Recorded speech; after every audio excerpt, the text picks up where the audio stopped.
No.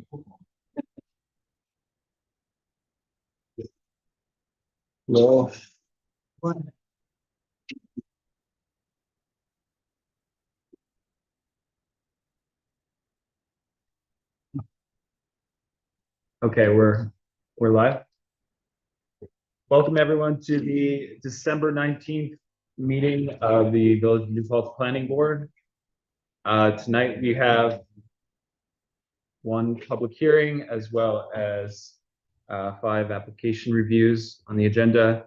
To start, there's some administrative business.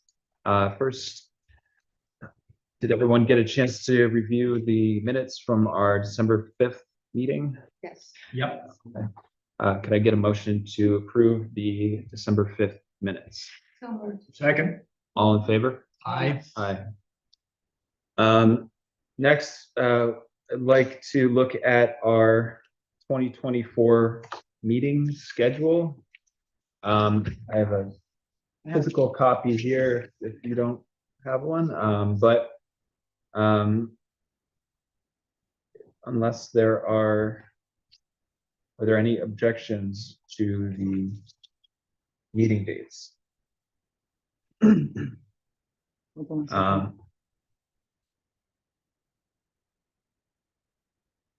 So I know I can't do the first one. Okay, so you will be away for that January 2nd meeting? Yeah. Okay. Well, if that's all, I'd like to get a motion to approve the 2024 meeting schedule. Oh. Second. All in favor? Aye. Aye.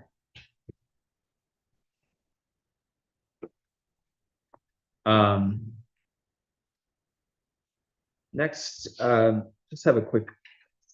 Is that Bullitt or is Rich Bullitt coming? Is That's a good question. Is he? Okay. I think that you should vote for now until he arrives and is Physically. present. Yeah, physically. Thank you. Sorry, were you gonna? Yeah, I mean, do we need to redo that last vote or anything? Or They did say aye. okay. Great. What is not, I did say aye. Yeah, so the next item I wanted to ask you about were these closing memos. Can I just do one motion for all of them? Just read them off in a list? Okay, great. So I have a number of projects that we are closing, recommending to the village board that they be closed. So I'd like to get a motion to close the following applications. PB 2301, 218 Main Street, PB 2305, 1618 Mulberry Street, 2306, 711 Church Street, 2307, 61 Church Street,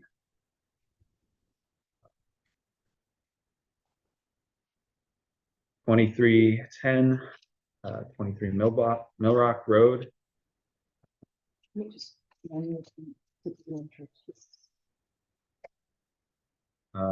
61 Church Street was, I think that was a single family home. I'm not sure exactly. Oh, it was an addition. Okay. PB 23-11, 43 Center Street, PB 23-13, 4 Oakwood Court, PB 23-3, 98 North Chestnut. Mr. Chairman, before we vote, can I just ask what this means? Does this mean that the administrative action of the planning board is complete? Yes. Whatever bonds are being posted, and it's kind of now in the hands of the building department before there's a CO issue? Is that what happens? You can return whatever escrow is left. From That's the planning board escrow. Okay. Yep. Yeah. Got it. So could I get a motion to close those previously So listed? moved. Second, Second. all in favor? Aye. Aye. I'm not voting on that. You're abstaining? I'm abstaining because I'm unfamiliar with several of the items on there and I don't feel comfortable voting. Understood.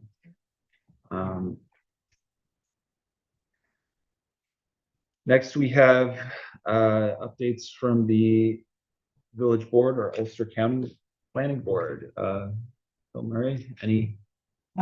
Was conflict with this company board last Wednesday, the board meeting.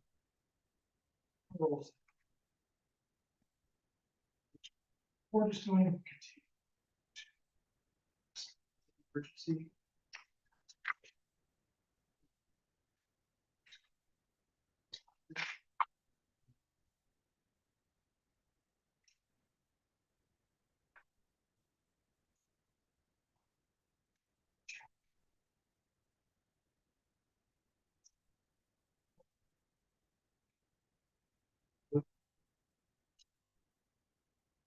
Thank you.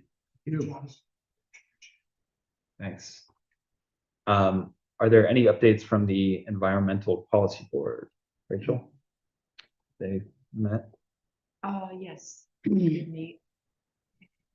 And I guess there's nothing really that new. Okay. We are gonna, Ted's gonna write a letter for New Paltz Apartments, and we're all gonna look at it.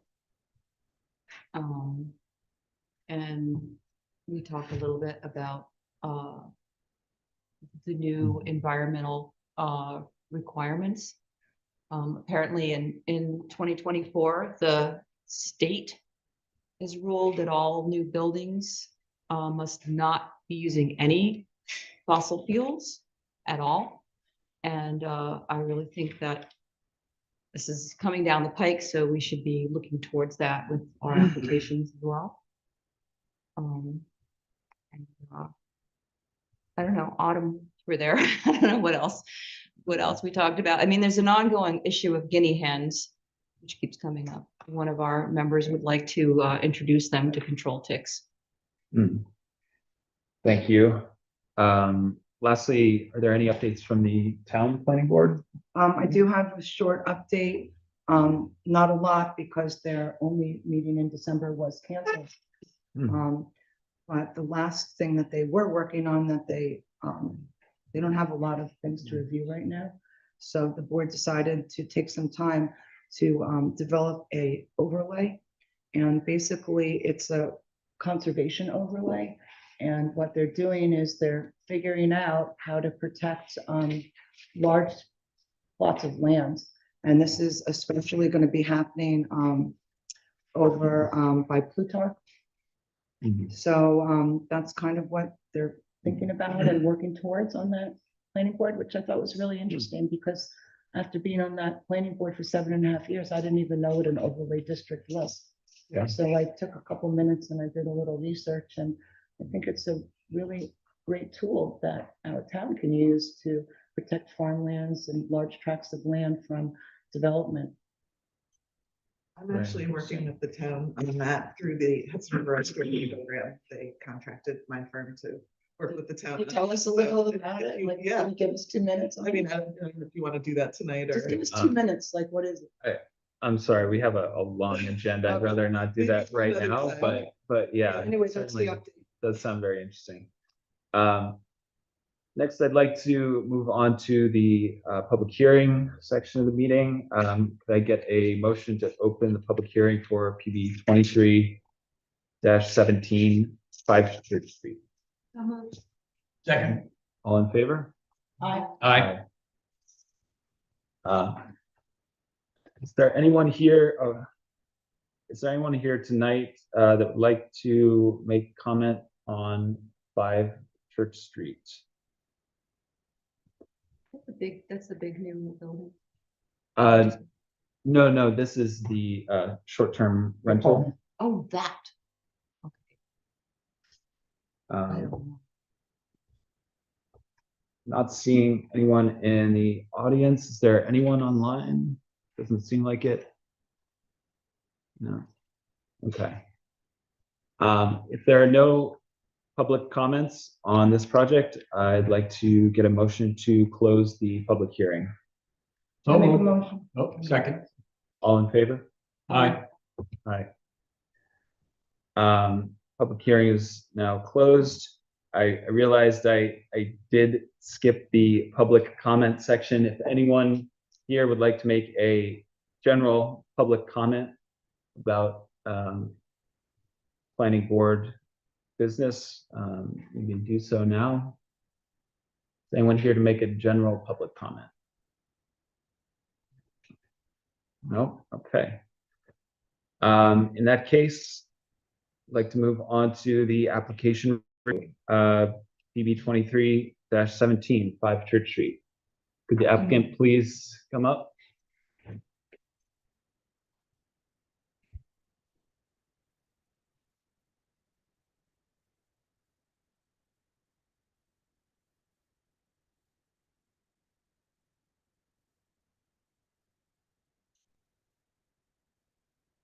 Number. I can involve this. Oh, yeah, sure, why not? Well,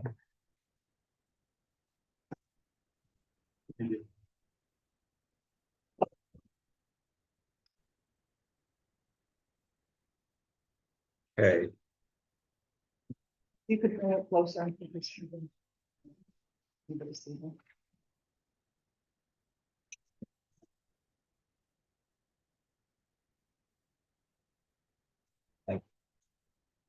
Um, okay, were there any changes since our last meeting? Any updates or additions to the application? Okay. Going through, I don't think we asked for any specific changes, right? Did the board have any questions, comments about this application? I had a couple questions because we did receive an email. And when you were here before us before, you made it sound like you were local. It's like you live in New Paltz. Do you live in New Paltz? Yeah, so You do. 21 years ago, we went to the school here. We actually met here So you 21 are- years You ago. are local New Paltz residents. Students, yeah, we you got live the, in- Well, no, they clarified, during the last hearing, I said that the, Pinyong and Singh met in New Paltz and lived here for 5 years. And they've continued to come back to New Paltz, to recreate and just be in the town. Mhm. And so that they had, deep roots in the village. And they had lived in, I don't know, you said like 20 different places in the village during their 5 years here, some large number of places. So you've lived in New Paltz for 5 Yeah. years, and how many rental properties do you own? right now. Yeah. We own like 25 North Chestnut. Just one Yeah. rental property? Yeah. Well, two, Two. 5 By Church church Street and the and 25 North Chestnut. Both are restaurants, both are restaurants with. With apartments above, and one of them has section 8 tenant. No, I don't know. No. No. Yeah, but again, I mean, I have to bring up that we're only considering this building. I Right now. understand. It's just that we got an email from someone who made it sound like you had misrepresented yourself. So I just wanted to clarify. No. Okay. If there's any particulars, I'd be happy to discuss them.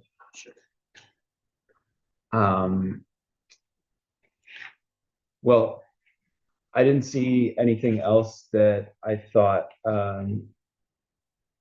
needed to be addressed. Straightforward. Were there any other questions or comments from the board? The only thing that, I'm sorry to be late today, I did my best to get here, thank you. Understandable. The only thing that I think came up in a communication we had was just confirming we all understand the enforcement of the short-term rental rules and understanding that you're not obligated to be a resident or a tenant in the building, but are there any other things that we want to make sure that we're clear about that might find their way into the resolution, or just be something to remind the board, because we're likely to see more of these types of applications moving forward? So in that particular district, in that particular zone, is there anything, Emily, that you might want to highlight for our attention? Let me just pull that code up. Is that all right with everybody? Just check in on that. Sure, Yeah, yeah. so yeah, the specific conditions that we put in the resolution, which, is up to you if you want to change or add, is that the short-term rental use must comply with all requirements set forth in Village Code Chapter 129, Article 4, which is the short-term rental code.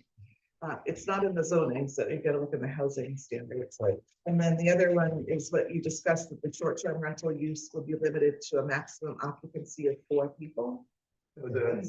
That's not everywhere, that's imposed on this particular property. Correct, that's a specific condition that you all discussed based on the size of the unit. So I'll just pull up that code and we can look at general things. Let's see. So if you look through the way the code is written, it's quite restrictive of short-term rentals in residential districts. And that's where you'll find that, for example, an exception is that buildings that are owner occupied are allowed to have short-term rentals, things like that.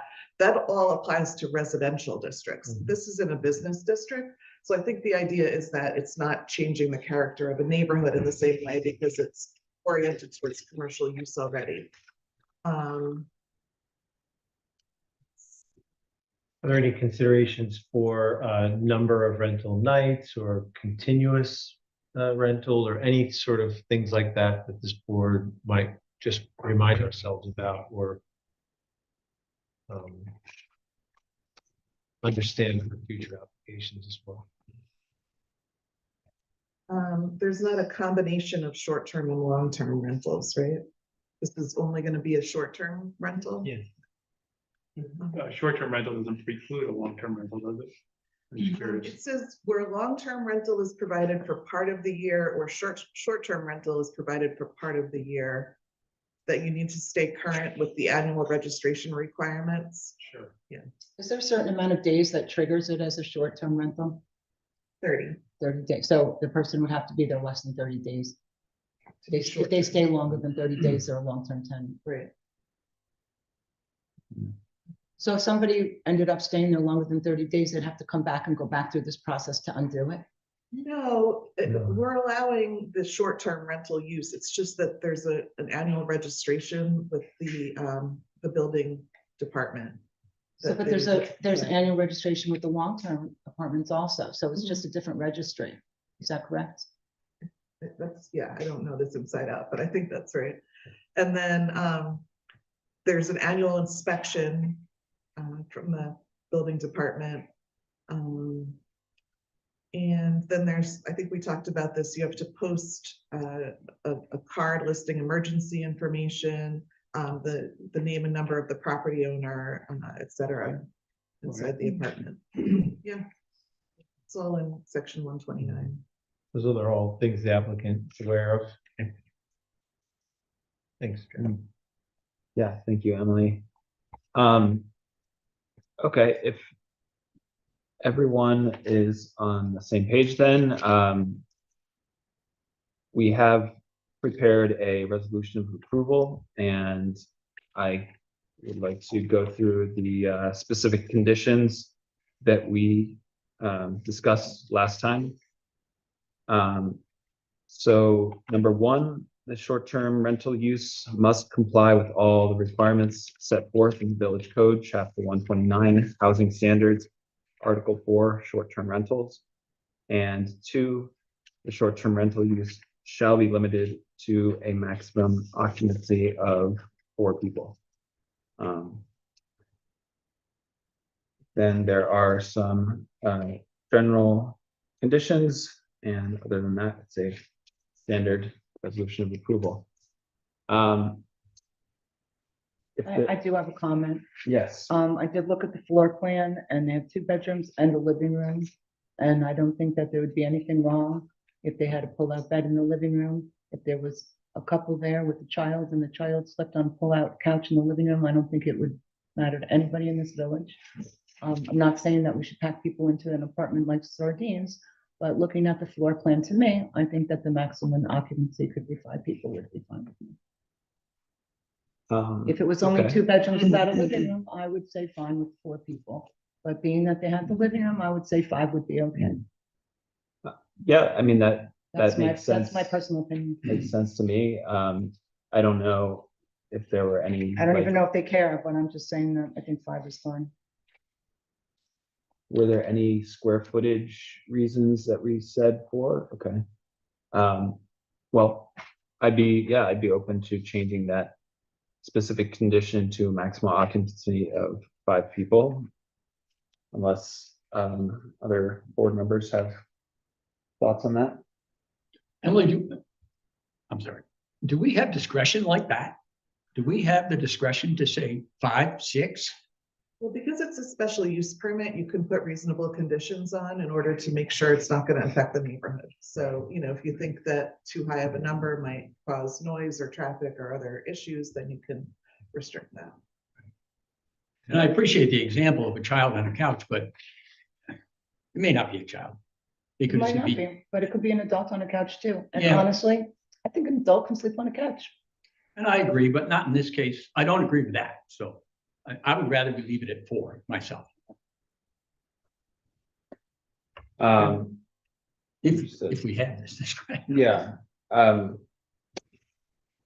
okay, do any of the other board members have an opinion either way?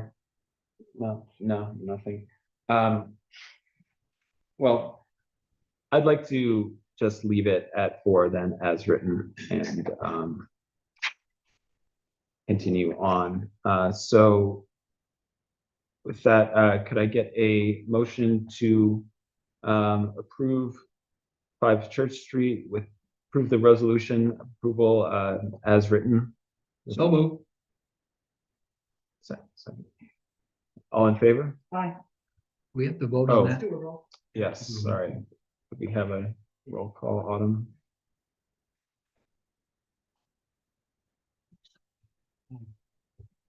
Aye. Aye.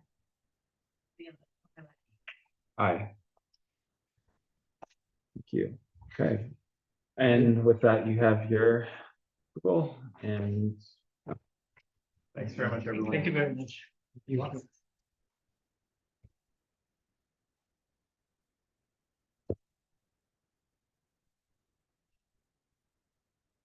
okay. Next we have PB 23-20, 46 Church Street.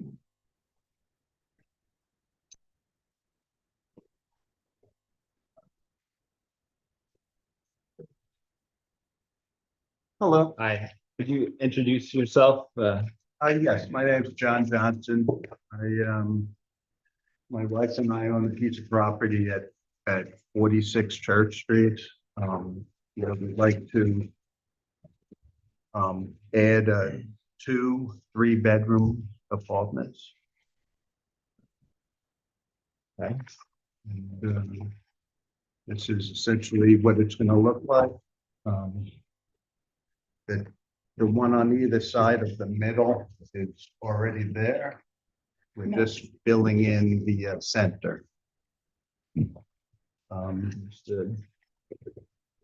Right now where we propose to put it, it's just the grass. And how many units are on the property currently? Currently, there's 6 units. Okay. So 3 on either side of it? So Or 6? Well, there are other buildings. So there's this and this over here, and this and this here and here. And we propose to connected to, creating that. And this will be a continuous route. Yeah. And Yeah. I see, but none of the exterior of the existing building will change? Correct.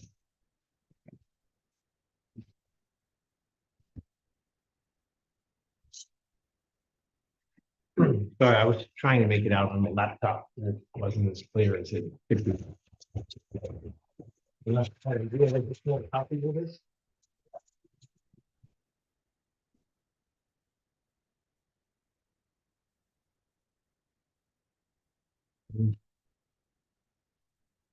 So everything's existing. Except we propose to build this two-family there. Church Street, this is on the east side of Church Street. Correct. This is, I'm trying to think about. That's a Does right, everybody know where this is? Yes. that's a right of way through 44 Church Street. Right. And this parking services. That's existing. There's 30 spots there. And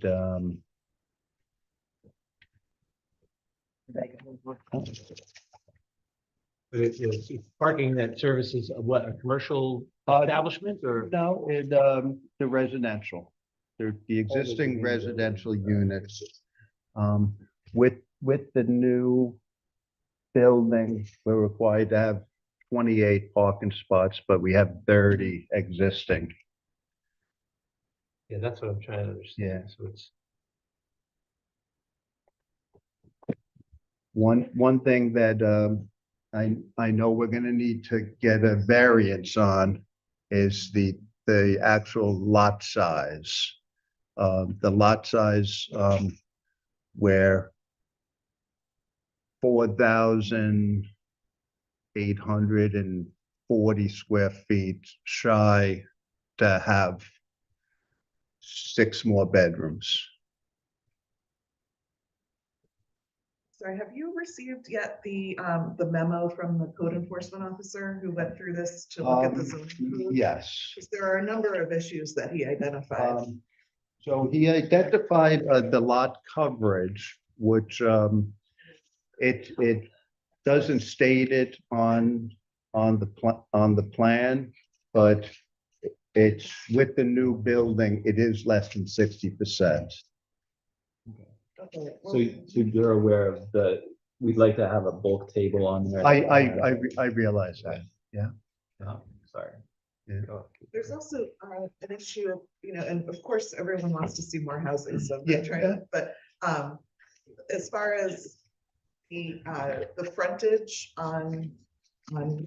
any street, it needs to have street frontage, which it doesn't directly front on the street, so that itself may need a variance. So Okay, I think it may be advisable for you to work with your engineer to Yeah. go through this list of items and see if you can make any changes that might eliminate any of these Yeah. variances that you need. So there's not much we can do as far as the street frontage on Church Street.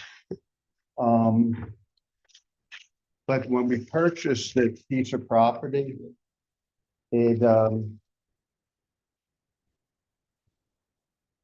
this piece of property is corner of John Street and Spring Street. Unfortunately, a previous administration, essentially in the dark at night, gave the street away. And in doing so, landlocked 4 lots, this was 4 lots, and landlocked this house and basically took the value away from this property. So when I purchased this property, I had to purchase this lot, and unfortunately, I had to take the garage down and come through here. So this, I know it's a zoning board issue, but it's not something that I created, it's something that Mayor John Bett created. The driveway. That's owned by a separate individual, myself. This is not me.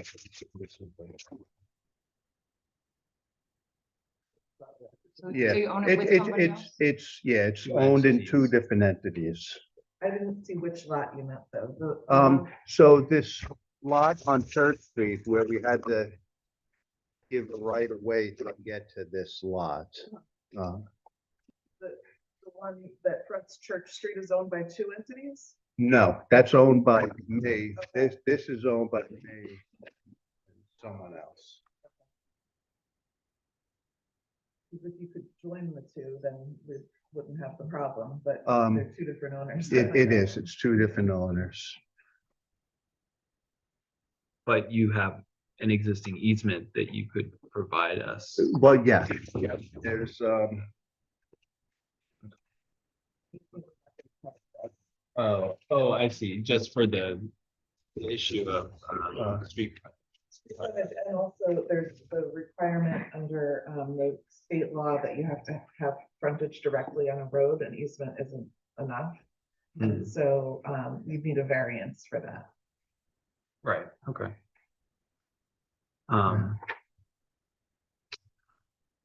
Got it. So what other variances will be needed? You mentioned the lot size a lot size and and so it doesn't seem like you'll need any height variances or anything. That's gonna just be a regular 2-floor house. There, I don't have a memo, but is there a setback issue? No. It doesn't look like there were any setback problems identified by the It's within inches, I code guess. inspector. Well, 7.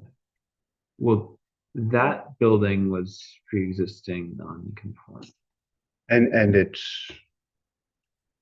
If you're calling this the front, this is the side yard and that is 12 and a half, I believe. Are these buildings that currently exist, how old are they? How long have they been? 10, 12 years old. Yeah, I don't know if they were pre-existing non-conforming. And if you build the building in the middle and it's contiguous, does it mean that anything that's non-conforming about the other buildings have to be brought to code? I'm Yeah, not saying there is yeah, any. they're all sprinklered. They're all sprinklered and they meet the local building code. Apartments, are they rented by the room or? No, they're rented by the apartment.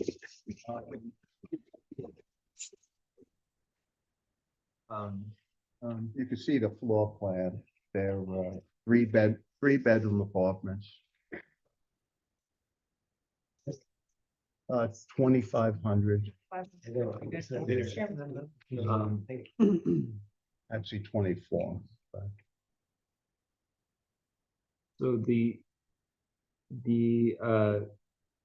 zoning code review also highlighted that no building or structure for dwelling shall face the rear of another such building or structure, or the rear of buildings or structures on adjoining properties. Yeah. Is that an That issue? that will not come into effect. Also- It's facing this way Right, yeah. and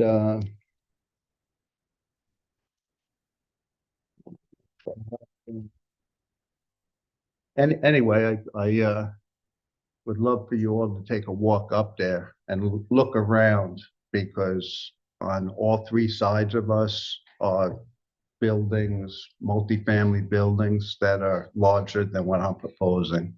Mhm. Do we have a site plan or a site visit consent form from you yet? Or is that I something believe we- you do. Yeah, and yeah, I'm we can- giving you guys can my check that. consent now. Okay. On video camera. Cool. It also says in the memo that any building or structure which cannot properly be served by emergency or service vehicles from a street or road abutting a lot shall be made accessible to such vehicles by a paved driveway. Yeah.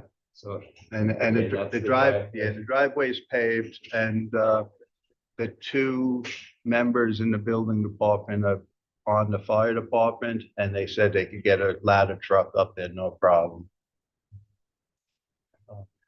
Essentially, I'm not cutting down the tree. I'm not blacktopping anything. I'm I'm connecting two buildings with two apartments and The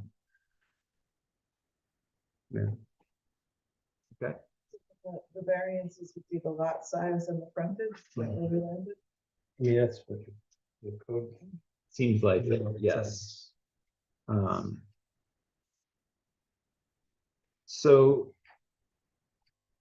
So for Emily, what would our next steps be? Do we need to do our review before we recommend this to the ZBA? Yeah, well, I think we're gonna need a complete site plan with all the items on it that were identified. And then probably makes sense after we have that to make the referral to the ZBA. is there any, because we know that the lot size is shy by 4 bedrooms. Is there a way that you can expedite this and send me to the zoning board? Well, I mean, that's essentially, I could write on it right now, shy 4 bedrooms. The math is easy as pie. It's the square footage of the lot that's on the plan divided by 1210. no, I think Yeah. we know that number. Yeah, It's more like we need the bulk table on there. And what, were there any other? Did we have the elevations that you shared? I don't know if that's a part of the complete, I think what Emily shared is just a complete application, and I don't think you'd want to go from here to ZBA without a. Yeah. Without a. yeah. Well, I'd, Feels like the right next step. Yeah. okay, that's fine. I mean, I'd get it by the time I went to the ZBA, it was. This figured I'd save a month. That's all. If we don't do this till January, then is it gonna be till February before we can go to the ZBA?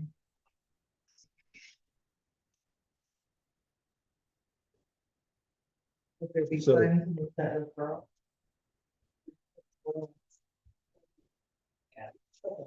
Okay, yeah, I would prefer to do that then, and when we have your complete site plan, we can make the referral, and then we can go early in January and not lose too much time there. Okay, is there anything else that you would like to see on the site plan? That's why I didn't have it for this meeting, because I figured that there'd be a bunch of other things that may pop up.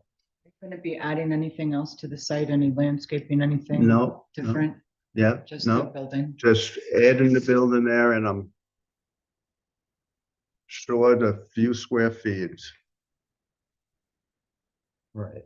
Okay, Do you know how recent the code is that would have prohibited the other buildings that don't have street frontage? You said they were built pretty recently.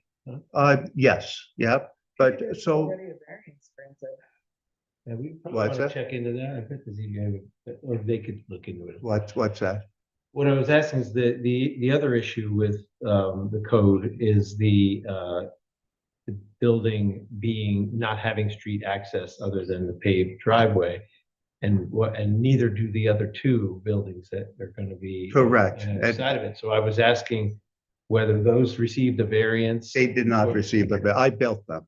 Huh? Yeah, So it must have been that Yeah. the code was updated within the past 10 years. yeah. Did you go Seems to like the a pretty planning board? standard. I did not go to the planning board. I wasn't required to at the time. And like I said, this was on 2 different streets. The deed has this lot as John Street. John Street, you know where John Street is, uptown, so to speak? Well, before John Street was there, it went from Church Street up to Prospect Street. And in 1888, Cornelia Broadhead subdivided this and created essentially Church Street, all of these lots here. This is Church Street, this is Broadhead, this is the lot that we're talking about. John Street used to come up to Prospect Street and then cut across. Right now, Prospect Street goes across this way. But this lot was on the corner of this. Not to take your time, but the history of this is unbelievable. Especially what happened. In the dead of night, the vet administration basically stole the value out of a ton of people's land, including the village. Right now, if they didn't do that and give land to everyone that lives on this side of Prospect Street, including Terry Dungan, the village would have a beautiful walkway road down from John Street down to Church Street for people to use as a pedestrian, a vehicular, and it was basically given away in one meeting without any notice to anyone, no public. Connected to Orchard Heights or? No, that's, Orchard Heights is right next to it. They took a piece of road. Yeah, yeah. So I would Um, suggest if you could update the plans, just go through that memo from the building inspector and make the Yeah. updates. And I think Yeah. we need on our end to search the building department files and see what's been issued in the past on this site. Okay. If there's Yeah. existing variances or site plan, Yeah, documents. there aren't. okay. Yeah, yeah. So, All you'll see some nasty letters to the village from the previous owner, how they gave away all access to their four. well, it just doesn't make a lot of sense that multifamily buildings would have been built without planning board review. So that's what I Yeah. just, you kind of need to Yeah. pull out those Well, files. and see at what the happened. time, they didn't require that. Okay. So we'll do that on the Okay. village's end and. Okay, and I'll get that bulk table, and that's the only thing you Well, yeah, and just again, review the memo that Yeah, was yeah, provided. yeah. And the last thing I wanted to ask is, should we set an escrow for this project? Yeah. So I'd like to get a motion to set escrow at $1,000. Okay. Second. All in favor? Aye. Aye. Okay, and then we will see you the next meeting, hopefully, everything January is in 2nd. order and we can send you on to. the Perfect. Thank you. ZBA. Thanks. Thank you. Thank you. You have a lot of notes on this one. Do you want to take this back? Oh, yes.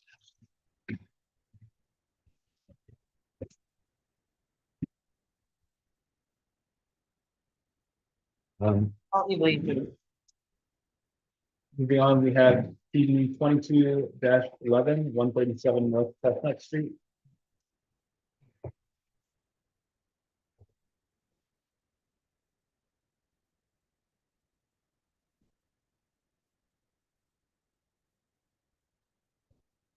Yeah, representative of the owner is on his way. He's on Zoom. Nick Warner.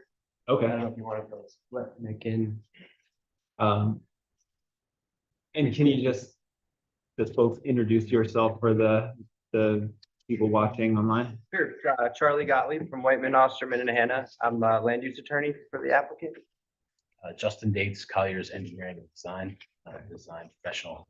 Yeah. Thank you. So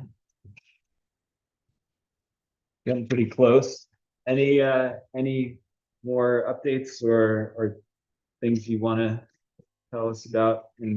I don't think so. We submitted a special use permit narrative for the pre-authorized special uses that'll go on the first floor. And we confirmed that the affordable units will meet the size, exceed the size minimums of the affordable housing law. So at this point, unless the board has any questions. Yeah, I wanted to just go through the special use permit narrative here and pull that up. So what- Do you want me to just summarize why we did it this way? Yes, please. Sure. So we had previously talked about that there was a special use permit required for the connection to the rail trail. I think that was pretty self-explanatory. But the other issue was that the first floor is going to have commercial space that hasn't yet been, the tenant has not yet been identified because it's quite a ways out before this building is actually constructed. So following the same model as what was done with Zero Place, there's a list here of special uses that are considered pre-approved for this building. So the way this resolution is written, the board would issue special use permit pre-approval for this list of uses that starts on page 4.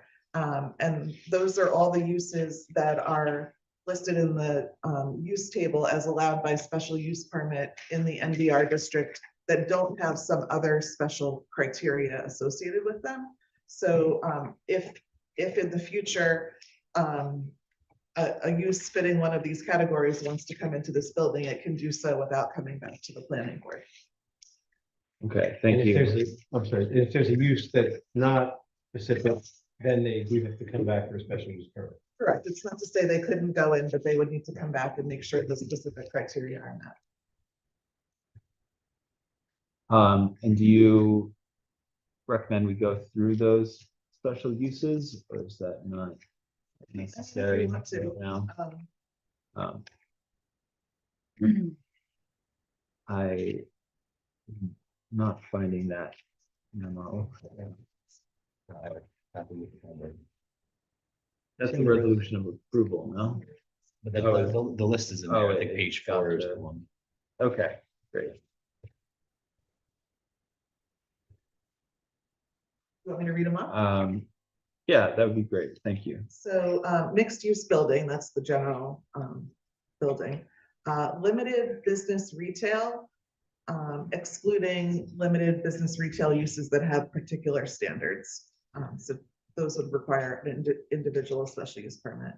Offices, general and professional, shared space usage, drugstore, pharmacy, realtor, instructional use, indoor commercial and sports recreation, cultural facilities. And some of those have some limitations. Those are the general categories. Mhm. Great. And how does, I don't remember, I remember the process, I remember the concept, but how does parking fit into the application? How does it apply to some of these uses that have, seems like a pretty wide range of parking? Do we still, even though it's permitted use as per the resolution, need to consider the number of parking required? It's a good question, because I think in Zero Place, but you did some analysis of that. The way I wrote it in the conditions was that before, let's see, it's condition number 7 on page 11.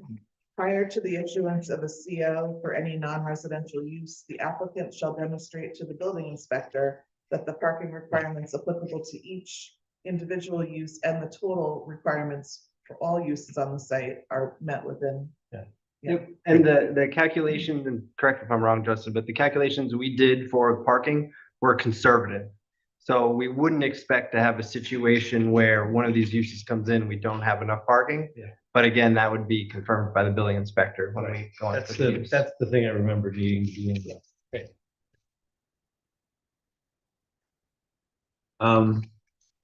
When reviewing the general conditions, I noticed there was one change that the applicant asked for, which was changing the language around if no construction or other site improvements happen. So I was just wondering, the change was that for purposes of this requirement, site improvements shall include demolition and or grading. Is that a common general condition? Or The way the code is written, it says construction or other site improvements. So that Okay. seems like it was just defining what site improvements could include. right? Yeah. So, but that could mean that they just,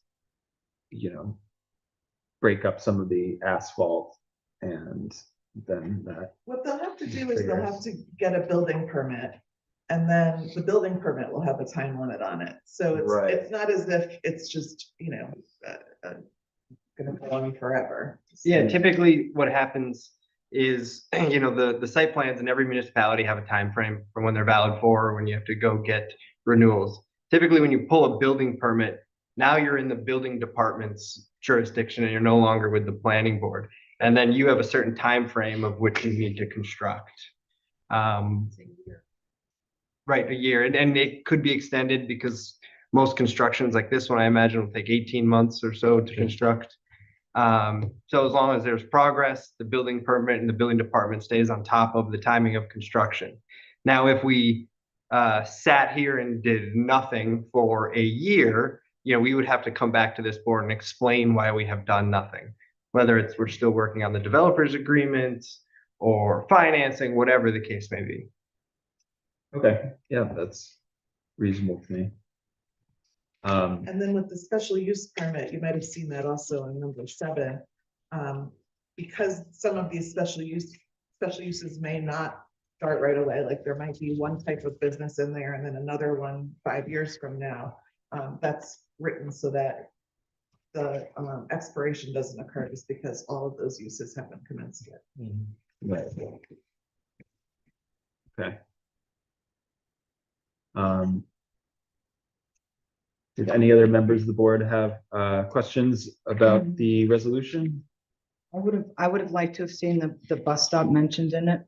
Oh, it is. That's in It's there. number 11 on page 11. Hmm.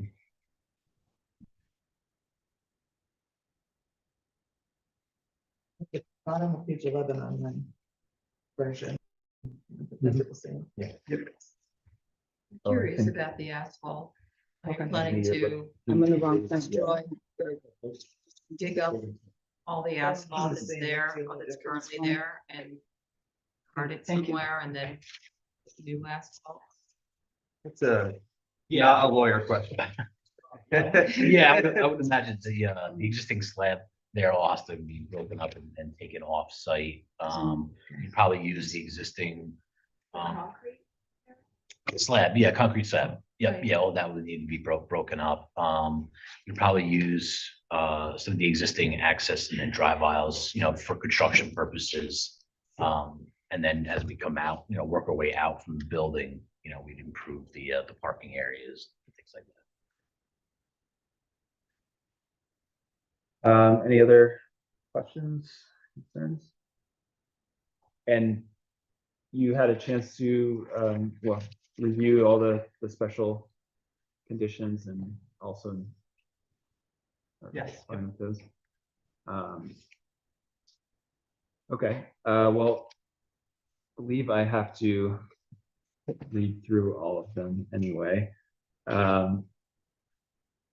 So there are, resolution has some general history and findings. And the specific conditions are as follows. Prior to the signing of the plans, the applicant shall obtain approval from the Village Board of Trustees and the Wallkill Valley Land Trust as applicable to create connection to the rail trail. Prior to signing plans, the applicant shall submit proof of filing with the Ulster County Clerk of a rail trail access easement in favor of the village in such form as is acceptable to the planning board attorney and the village attorney. Easement shall provide for the public's right to access and use a pedestrian bridge and pathway across the property to access the rail trail, which bridge and access way shall be constructed, maintained, and insured by the applicant. Prior to signing of plans, the applicant shall enter into this is number 2, prior to signing plans, the applicant shall enter into developer's agreement with the village in such form as is acceptable to the village attorney that provides for the replacement or contribution towards the replacement of the Stop 32 pump station in accordance with the memorandum prepared by Bernier and Larios dated October 16th, 2023. The applicant has agreed to provide half the cost of the replacement not to exceed $195,150. Contribution may be directly to the village or via private parties completion of the pump station replacement with the village's agreement. No certificate of occupancy for any part of the project shall be issued until the Stop 32 pump station replacement is complete or contribution towards the replacement of the Stop 32 pump station has been provided to the village.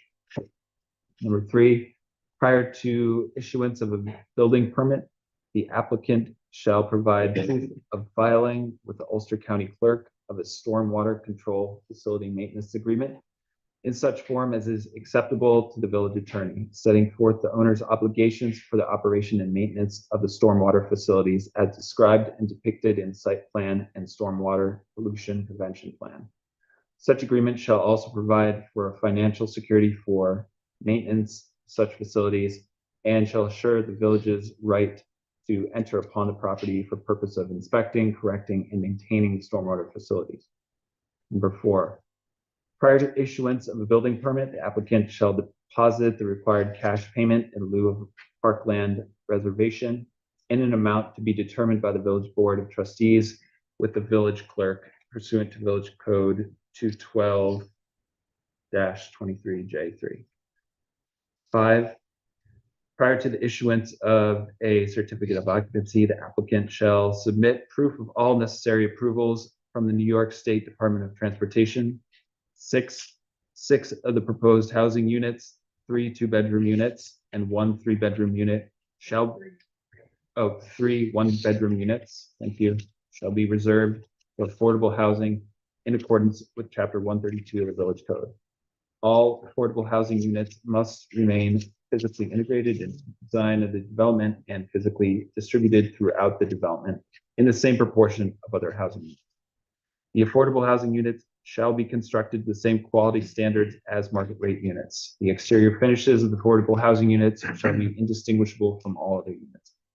Different appliances and interior hardware may be permitted in the affordable housing units provided such substitutions will not adversely impact the habitability of the unit. Prior to the issuance of a certificate of occupancy, the applicant must obtain a determination from the building inspector that the affordable housing units as constructed meet standards in Chapter 132 of the Village I have Code. an issue. Yes. Can I just stop you now or should I stop you at the end? Yeah, let's just talk about it. Okay, so it's just a quick thing. We discussed that all the appliances throughout the project were gonna be the same. We weren't gonna punish anybody who was paying less rent with the shittier refrigerator or anything like that. So here we're saying that they could do whatever they want. So I'd like to say that all appliances will be equal in the project. Because we had a problem with that with something else. Yeah, we agree with that. The And only thing, I don't want to see that happening. only thing I'll say is that in the accessible unit, should one of them be affordable, they may require a different stove, for instance, under the guidelines and Because it fits accessible. theirs. Well, under the guidelines in an accessible unit for a stove, the controls would need to be on the We're front as talking about opposed to the something rear. for like a handicapped person. Correct. That would be fine for me as an exception, but I don't really see why there would be any other reason why we should have an I exception. mean, they'll be of like quality, like similar quality, all appliances will be of similar quality, but there may be that I requirement. understand that, This language was in there I started with the zero place one and went from but there. I so just that don't was want something to. that you- Not our intention to- A lower end item. I know intentions are intentions, but I just would like to spell it out here so that we don't have a problem in the future. Well, this comes out of the code, so, Well, then we have an issue with our code, Emily. You know, you can change it if everyone agrees. I would like to change it to equal appliances and except in the case of an ADA adaptable Well, appliance. What if we just struck that sentence of different appliances in interior harbor may be permitted? Would that be enough, or you specifically want to Well, we could spell we could just say that all appliances will be equal, except in the case of an ADA appliance. okay, I mean, I'm in favor of that, I just don't want to. I don't want Do to anything complicate anyone's life against either. I just the don't want to have a code. situation. I mean, maybe It's some against- standard language that all appliances will be similar, except where provided by any other code or provision of law or something like that. Maybe that covers it broad stroke. It would just be stricter than what's in the code, so if that's. Okay. We're fine. Yeah, I think So, let's make that change. Entirely electric. The building is entirely electric with the exception of the generator will be powered by propane. Generator? The generator, yeah. Sorry, we have natural there, not propane. There will be a generator on site. It's been spelled out on the plan since the original submission. And could you say the language that you said again? That all appliances will be of similar quality, unless required by other code or regulation. And the apartments are all the same, like because you told me that The we're first gonna floor switch units, everybody around and it doesn't matter. There isn't like necessarily this apartment is put aside for that. correct. The first floor units though are all accessible. So they'll have a difference in appliances there. They'll have probably front controls on those Yeah. units. Right. Yes. We're striking the sentence that starts different appliances, So if we get and we're adding the sentence. if we get an Yes. affordable housing person that's handicapped, then that person's going to be on the first floor. It's probably a high likelihood that that will happen. Because any handicapped person would be on the first floor. Typically, it depends on the level of, handicap that they may have.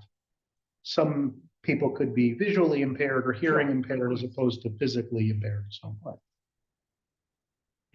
But there's no elevator. there is an elevator, yes. So you could put a person in a wheelchair in an elevator and they can go upstairs. But the units on the first floor pursuant to the code, since they will be there, are all going to be accessible. Okay, thank you. Is everyone in agreement with that specific condition then? Board? Okay. Moving on then to number 7. Prior to the issuance of a certificate of occupancy or use for any non-residential use, the applicant shall demonstrate to the satisfaction of the building inspector that the parking requirements applicable to such individual use and the total parking requirements for all uses on the site, including residential, are met within the parking area provided on the site. Number 8, all non-residential uses shall require individual special use permits except for the pre-approved uses defined above. 9, deliveries to the property shall not interfere with street traffic, block sidewalks, or prevent adequate access to parking facilities. 10, all signs must comply with the village's sign requirements, zoning code 212-25, and must receive approval from the building inspector. 11, the applicant shall make its best efforts to seek an opportunity to locate a bus stop shelter on or near the project site to improve access to public transportation. Placement of a bus stop shelter shall not, however, be a precondition to permit issuance. That is all of the specific conditions. I have one question, and maybe a clarification. In the section where we're talking about the Stop 32 pump station, first of all, not being a lawyer, but being a decent reader, the applicant has agreed to provide half the cost of the replacement, comma, not to exceed 195,150. Is that referred to half of the cost, or does that refer to the total cost? That's the half. Okay. And you understand that that's the way that number works. And then, I'm assuming this is identical language to what we'll find in the resolution for 145. Is there any kind of dependency we should include in that resolution that because the ability to do this is dependent on 145 concurrently agreeing to the same provision? So we've, so for both projects, we've agreed in writing, in prior submissions to this. We've also been in contact with your attorney and the village attorney related to this. Once we get approval here, we go to the village board to figure out how we're gonna do this. There's a couple options. One is 137, 145 pay their share to the village. The village then replaces the pump station.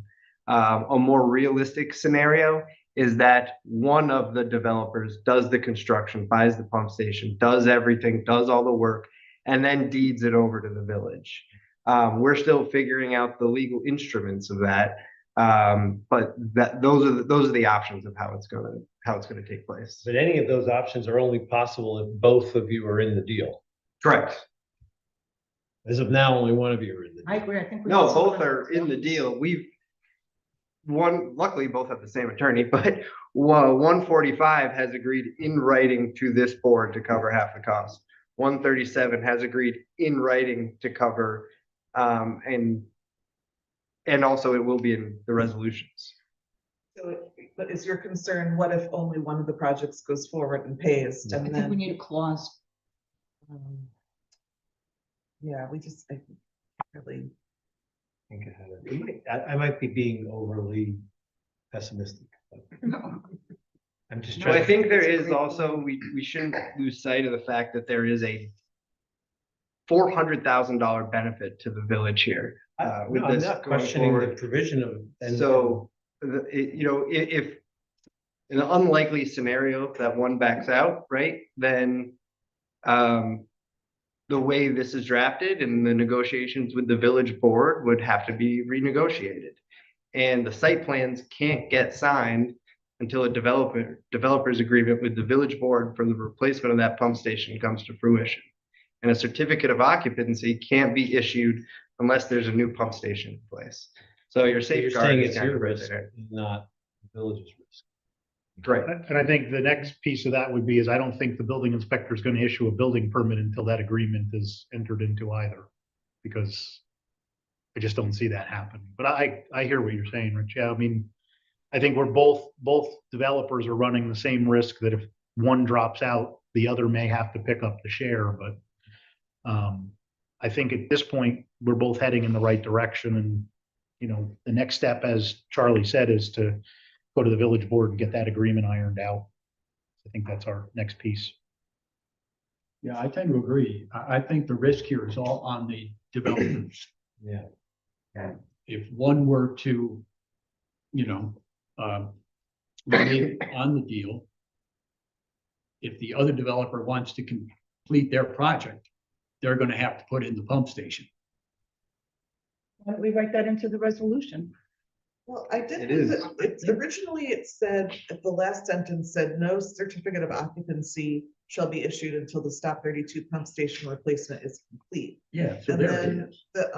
but then, Charlie, you asked for it to say, or contribution has been provided. So that was in the situation where, so again, the developer's first option is to do the construction itself because a private developer moves quicker than a municipality. If the contributions are made and it's a slower process to get the pump station done, we wouldn't want that slow process holding up the certificate of occupancy. But I don't But think you you can get a can't- CO You until. can't use the this building sewer. without that. fixed. Yeah. So that phrase that was added seems to Put a me line through it. that it would be, that's where the risk to the village That's how we have to occurs, put a that line you through build that. the building, but we can't fund the pump station. Or we can't complete it in time for you to want occupancy, you know? It just feels like a pretty big component of what we all made sure was get right, so I just want to make sure we get it. Yeah, I mean, I think I think it's gonna should- have to be that way anyway. I don't think that. No it's going certificate to of be a occupancy for any CO part of the until project will be sewer issued starts. until. Why don't you say, let's see. No certificate of occupancy. Sure would be a motivator for all of the developers to get it done if it just said a project shall be issued until it's complete. And that could be either of the ways that you mentioned, either by the developer or by the village. Right, that works. I'm in Okay. favor of that. I mean, it's the end result is the same. As long as it all goes well. Okay, yes, Yeah. exactly. Were there any other comments on the specific conditions? Okay, if not, then I would like to get a motion to. I actually have one question, but it's on the general conditions. Sure. Back to the timing of things, just so we have it right. The 12 months period for the expiration of the approvals, does that start upon issuance of the resolution or upon the planning board chairman's signature on the plans? I think it starts upon issuance of the resolution, and I'm glad you brought that up because we had some confusion with the other project that just, Mannheim. yeah, exactly. Mhm. That's normally the interpretation, right? Because it could be some time before you get all those conditions fulfilled. Right, yeah, So I think that's Thank when you. the 1 year starts tonight, and then if you need to come back for an extension. Okay, I just wanted to make sure because Yeah, we plan on submitting for our drafts of the developers agreement very shortly so we can start construction in the spring. But I just wanted to make sure. Question, because early on, I had asked how both of the projects, how they were going to be heated and cooled, and I was told you were going to use heat pumps.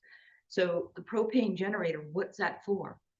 For the standby power for the building in the event of And the power okay, failure. even if Power failure, but you're not actually going to be continuously using the, it's a backup generator. Correct. Okay, that's all. I believe a building code requirement.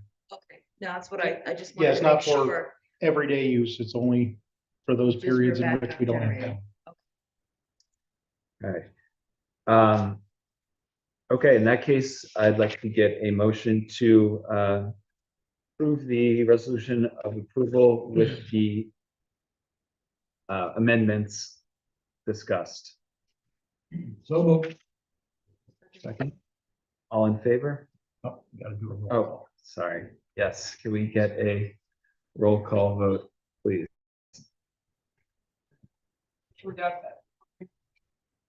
Rich Sudo, Aye. Mary Dolan, Aye. Evie Cohen, Aye. Zach Riley. Aye. Well. with Thank you that, all. Thank you very very much. Thank you. Pleasure working with you through the process and Good luck to you. hopefully we don't have to come back for any extensions. So yes, I'll get working on it tomorrow. Thank you all again. Thank you. I'm still up. Stick around. Next, we have PB 2302, 145 North Chestnut. Did we all have it? I wasn't even here, so I get it. No, it's no biggie. Pretty much the same one. Don't have to, we can share it. We'll share it. Okay,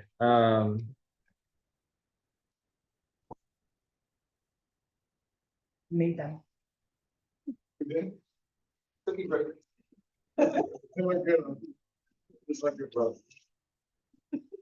There's dogs and cookie breaks. This is my favorite planning board. Oh, don't get me started.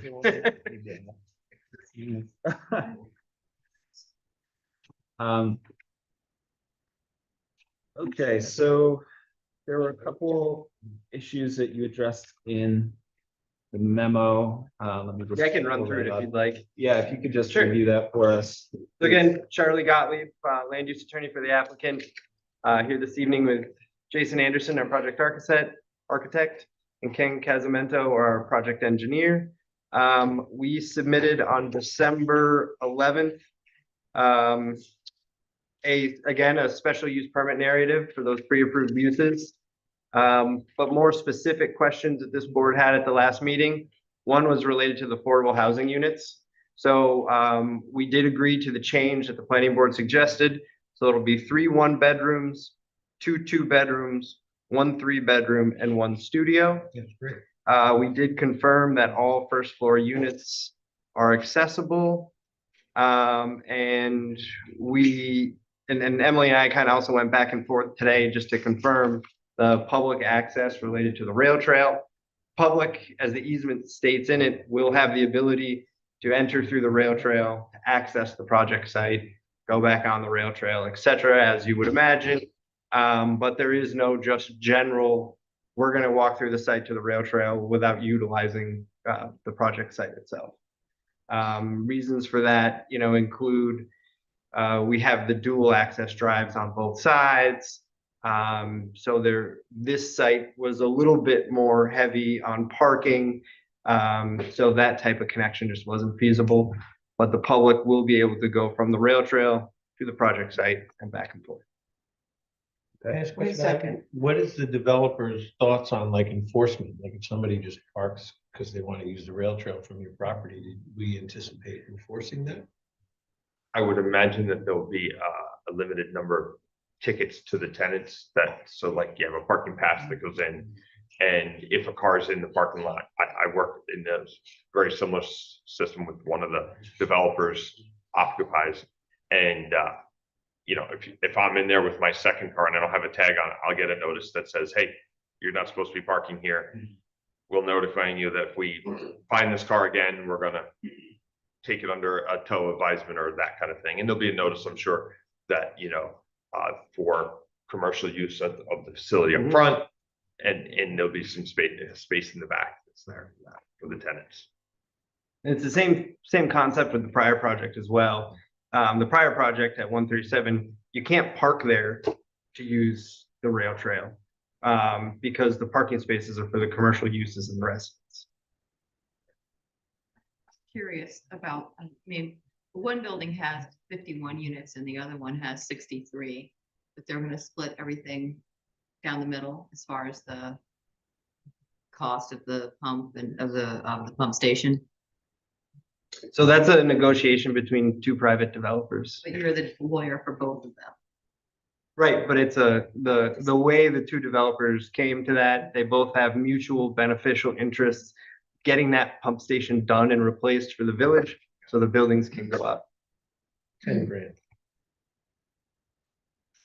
Okay. I'd like to just quickly go through the special uses again for this We one. need to do the rec fee, do you want to do this first or? Do it in Yeah. order. I just want to make sure we take that vote on the rec fee because we weren't Right. able to complete that last time. Right, I remember that. Let's just do this first and bang this out. So this was, Same list of special uses Yeah. as the other. this is the mixed-use building, limited business retail, offices, general and professional, provided the activities and services of such offices shall not include the fabrication and or sale of commodities, shared space usage, drugstore/pharmacy, realtor, instructional use, indoor commercial sports recreation, and cultural facilities. Okay. Yeah, that looks fine. So with that, let's talk about the rec fees again. I think last time we were unclear about the public access to the rail trail. Knowing what we know now, Do you think, should we go through point by point? Okay. There's 3 points. So what the board has to determine is, number one, whether there is a present or anticipated future need for park and recreational facilities based on projected population growth. I believe that is a yes, there is a present need. I agree. Everyone agree with that? I agree.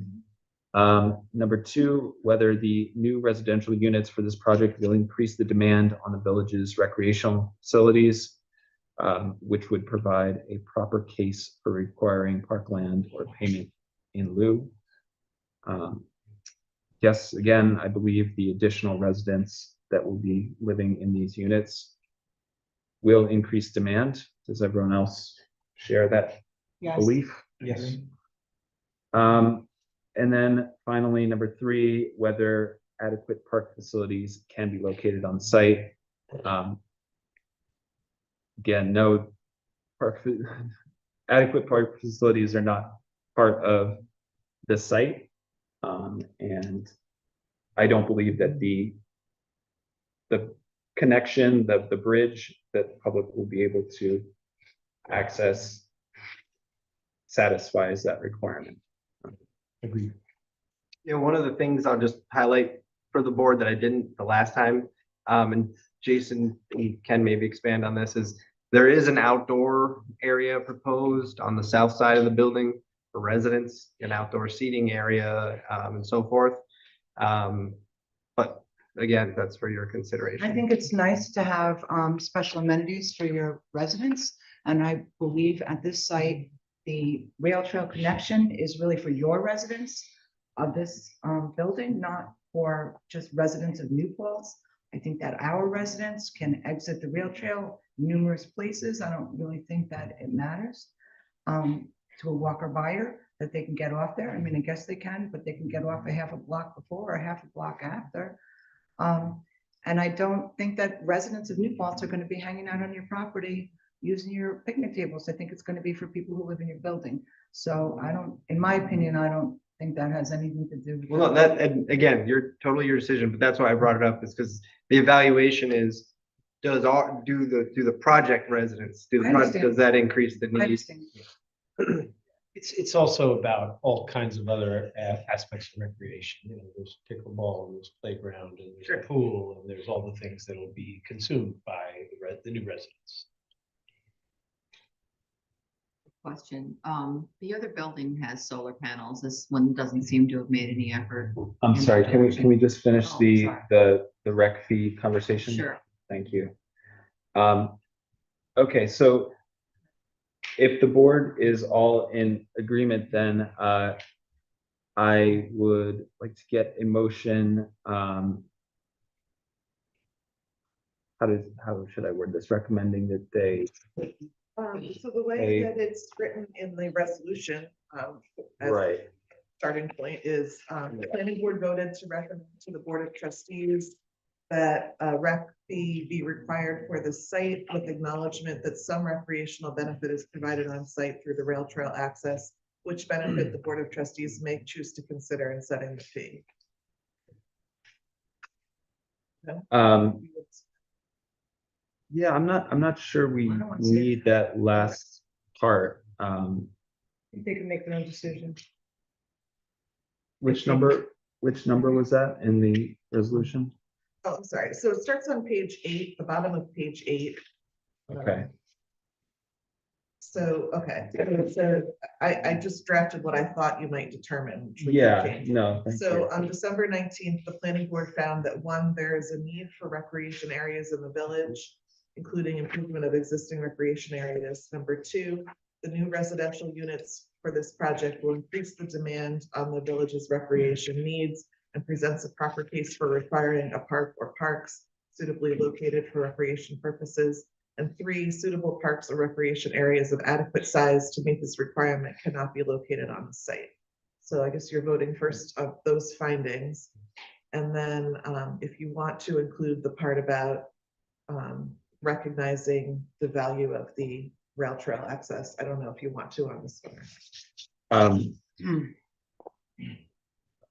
Okay, so I guess I'd like to get a motion that we found that there is a need for recreational areas in the village, and two, the new residential units for this project will increase the demand on the village's recreational needs. And three, suitable parks or recreation areas of adequate size to meet this requirement cannot be located on the site. Could I get a motion? Second, Second? all in favor? Aye. Aye. Aye. Okay, We can edit this in the resolution when we get to that. yeah, when we read through these specific conditions, then we can finalize that language. Okay, sorry, Rachel, did you have a question about the? Sorry. Yes, I did. I have been encouraged to bring this up as well by the village board. That you made no effort to put apparently solar panels on your building. And I feel like it's a very important thing to do right now, especially since, you know, with all the legislation that's coming down the pike. And because it makes sense, because 40% of our energy needs right now are being met by fracked gas from Pennsylvania. That's what Central Hudson is doing for us. And I just want to know why aren't you putting solar panels on your building? We're not said that we're making no effort to put solar panels on a building. So our building is being designed to accommodate solar panels. It is. However, all of our mechanical equipment is going on roof. Right, so we've got exhaust stacks, we've got every single unit's mechanicals are being hidden up on the roof. So if there is an opportunity to put solar panels, the entire roof is being designed to support them, but it still is dependent on the space that's available. So you are going to make an effort. Well, I mean, if you look at Zero Place, they're using the roof of the building, but they hang the solar panels are all being hung off the side of the building. If I may, with all due respect, I think this is not the time to bring this up. This application has been before us for months. I know, but Months and months. We've seen the design of the building. We could have talked about the size of the pipes in the building. I think we're far beyond asking a developer who wants to invest a lot of money in our community to now explain themselves as to why their utilities are different than somebody else's. I just think, frankly, that this is out of order. That's not the main reason I'm bringing it up, and I respectfully disagree with you. I think that until the building has been built, it's not too late to ask for solar panels. I don't think it's too late. And I guess most recently I've been doing trainings, and I've just been looking at comments from the county, and I have been encouraged to bring this up and to do what I can to try to encourage the developers to use solar panels and any other forms of alternative energy. So I don't think it's too late. Well, And Can I just call the question? I would like to call the question and let's move on to. sure, we can Yeah. move on. No, I think your concerns have been noted, and they addressed them and answered your question. Were there any other, moving on to the resolution of approval, were there any questions about the general conditions that we should look at? Any discussion on the general conditions? We did agree that we were going to reduce the rec fee clause to be the standard language. Right, so let's just clarify what we mean by that. So. Sure, yeah, let me do that. okay. So on the bottom of page 8, we're okay with that language so far, right? And then on page, let's see, oh wait. The project will include access to the rail trail for its future residents. Do you want to take that whole part out?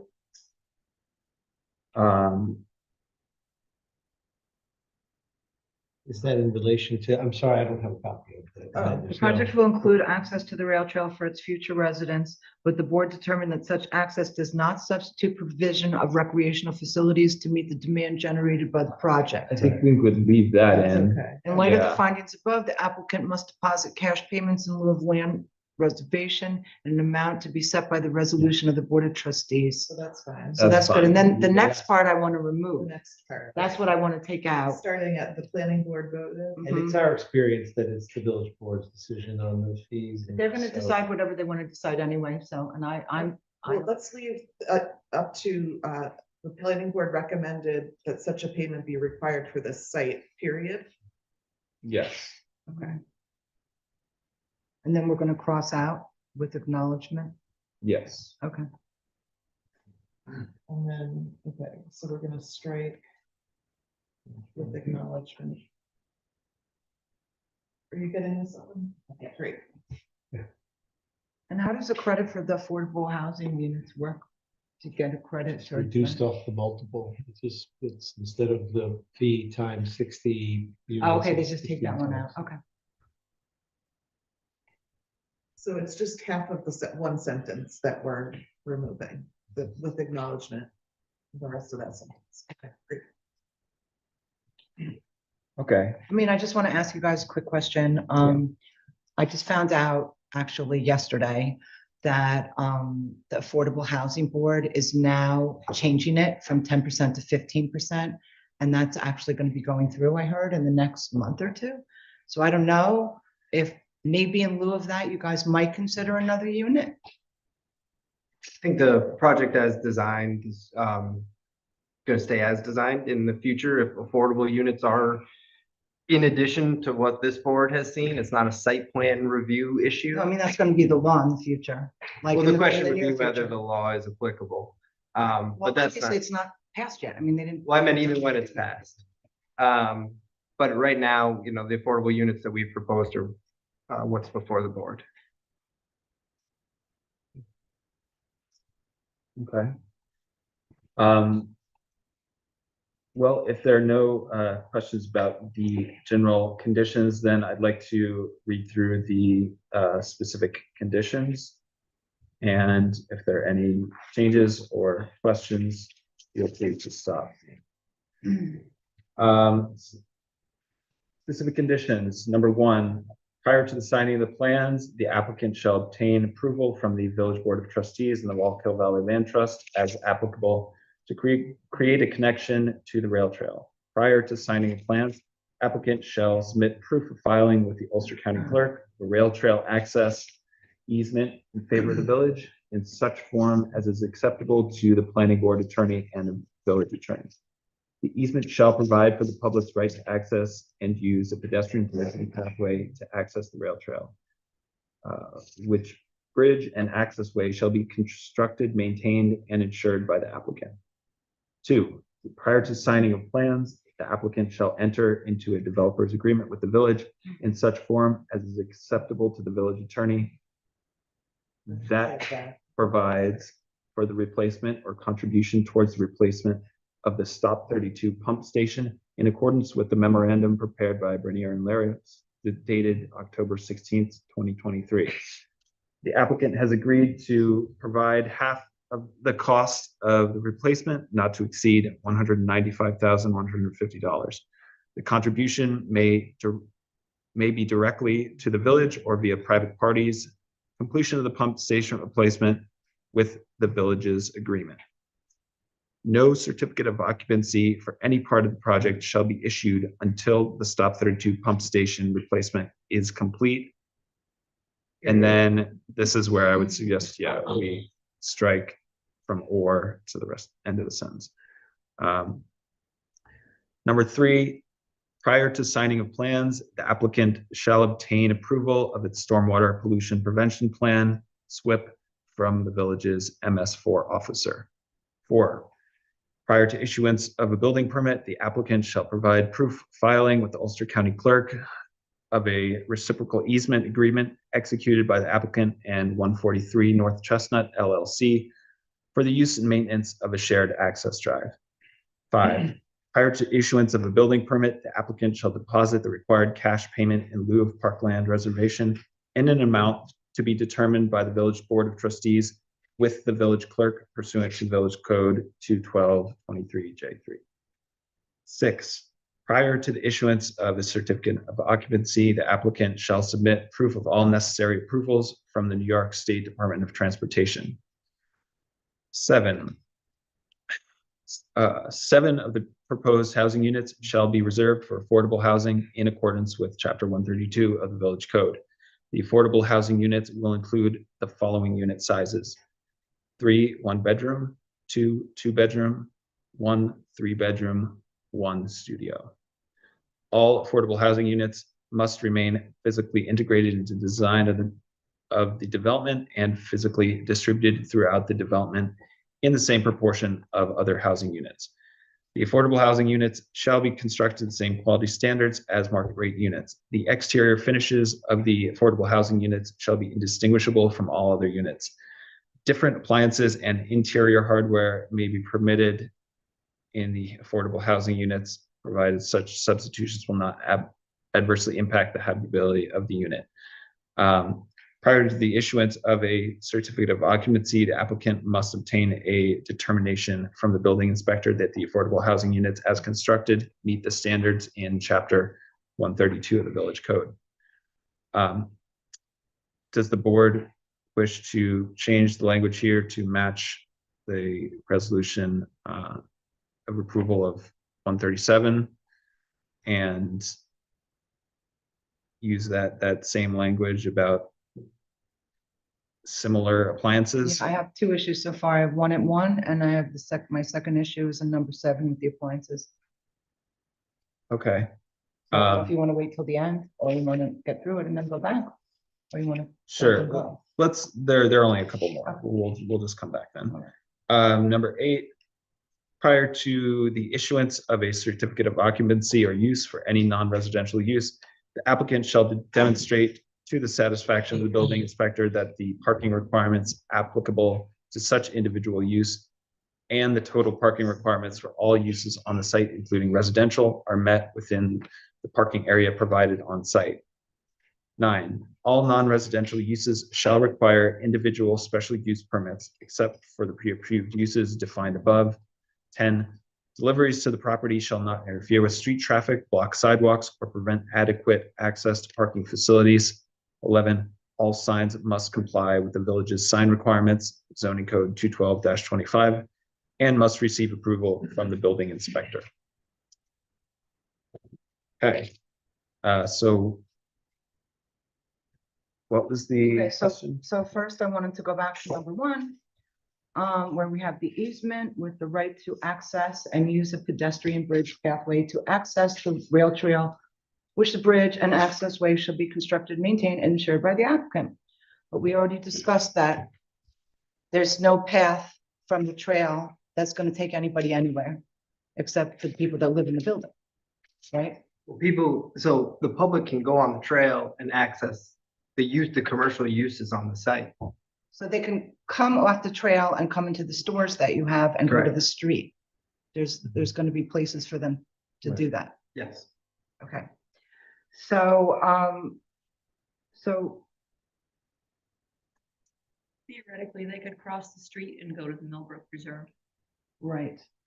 Right. Practically, this is sometimes where we get caught up in the weeds versus what the word's saying, what practically is gonna happen. Is there going to be signage like when you come to that bridge, like this is an apartment building, like telling people like where they are, what they're doing there? Or I is don't it believe just somebody there's who's any on a sign. trail just says, oh, the trail goes this way? I mean, like people, I think don't know. people, again, I think we're talking about practicality Right. versus what we see on paper. When you're on the rail trail and you say, I want to go to this realtor's office that's at 145 North Chestnut, instead of driving, I'm going to take the rail trail. right? You're going to take the rail trail up, probably going to have the Maps app open on your phone. You're going to enter the site and you're at the realtor's office. So there'll be a sign saying 145 with the list of the businesses in there at the trail trail? I would think not. No No. different than Will any there of be the a other. sign saying this is 145? No, I think they'll just, you'll have to, I guess I'm struggling. You have to realize you're there, right? You'll have to just like Presence of when the you're, building Be, Understand. like zero. yeah. There may be a number on the back of the building just for fire purposes, so that if you, that, you know, 145 on the back of the building. But other than that, no different than Zero Place doesn't have signs that they're walk when you come out from the trail or anything like We're not approving any signs. that. Right. I understand. I was just asking about that. And then my other question was in number 7, what we discussed about your other clients, with differences between the affordable apartments and the other apartments. I thought we were gonna have everything the same. Yeah, putting aside the fact that it's not a site plan concern, the same language we did for 137 would be applicable here, and we're okay with that. Okay, well, here it says different appliances and interior hardware may be permitted in the affordable housing units, Again, that's not our language. provided such substitutions will not adversely. Right, so we can make that change to make it equivalent. I would feel more to, comfortable with that change. Be the same. Yeah. So. Great, so Emily, you noted that. Terry, just as a note, if the affordable housing code is something that's currently being reviewed and the considerations around the increase in percentage is on the table, if there's any other small provisions in the code that, you know, come up in the planning board that you might represent to the board, in particular, this idea that, you know, all outfitting is, you know, comparable quality or the same. I don't know about the same, but that could be something that gets changed because currently the code reads what that provision reads. That's right. And that provision is something that we've actually spoken to quite a few applicants about, and they all agree that it should be the same. Okay. Do that. And downgrade the appliances and the affordable units. That's basically it. Or the flooring or. Right. Okay, were there any other concerns about the specific conditions? On number 10, they said deliveries to the property shall not interfere. Is there a specific place where the Amazon trucks and them are gonna come? There's a back. At behind the, it. right at the back, and they're all gonna be instructed to go to the same spot? Well, I mean, you can't really instruct Amazon to go anywhere. Right, no, I understand. They're going to Either review you- That would be the appropriate place for delivery. Yeah, you do have you've got Amazon for everybody, right? So you've got it also for the commercial space. Sure. right on the front, so they're gonna be delivering there. There's a loading zone that's set up for that, That's for the So- commercial so- tenants. for anything. It's a loading zone It's a for the loading zone. building. If I'm going to move in there, that's where I'm gonna be unloading, so it's for everybody. And then there's an entry specifically for the residences off the back, so in any of those locations is where delivering a vehicle. Okay.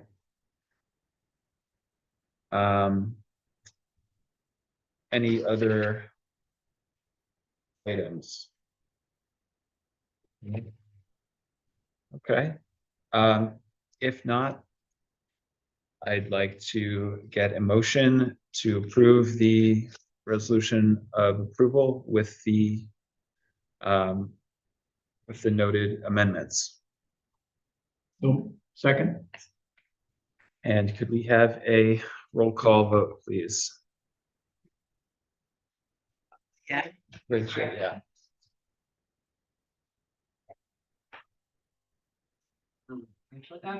Aye. Aye. Aye. I, Aye. Well, Thank you, everyone. thank you. Thank you. Congratulations. Congrats. thank you. Good luck.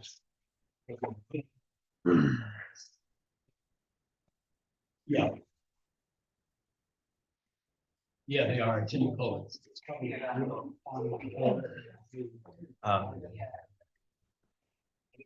Sorry. I was going to go the other way. Well, hey, lucky us.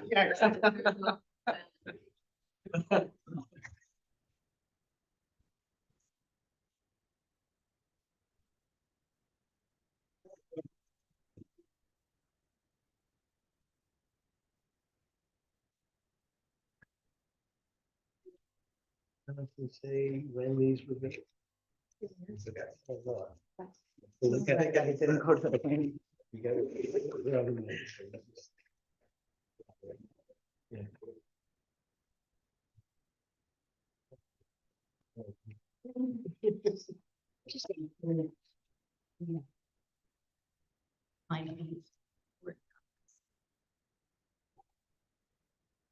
Help yourself to a cookie while you wait, Sheldon. They're good. It's not gonna be every meeting that you get cookies off. No water, no milk. You're gonna keep it. Oh, give it all away. Yeah. raspberry- It was delicious. The raspberry one was really good. Or I think it's noted you were kind of delicious. Jelly or- Who made them? Oh, hey. Everybody likes to eat. I've never made a cookie I didn't like. Okay, welcome back. Could we just introduce ourselves for the audience online, please? AJ Jamal. Khalil Jamal. Sam Dillahang. Andy Willingham.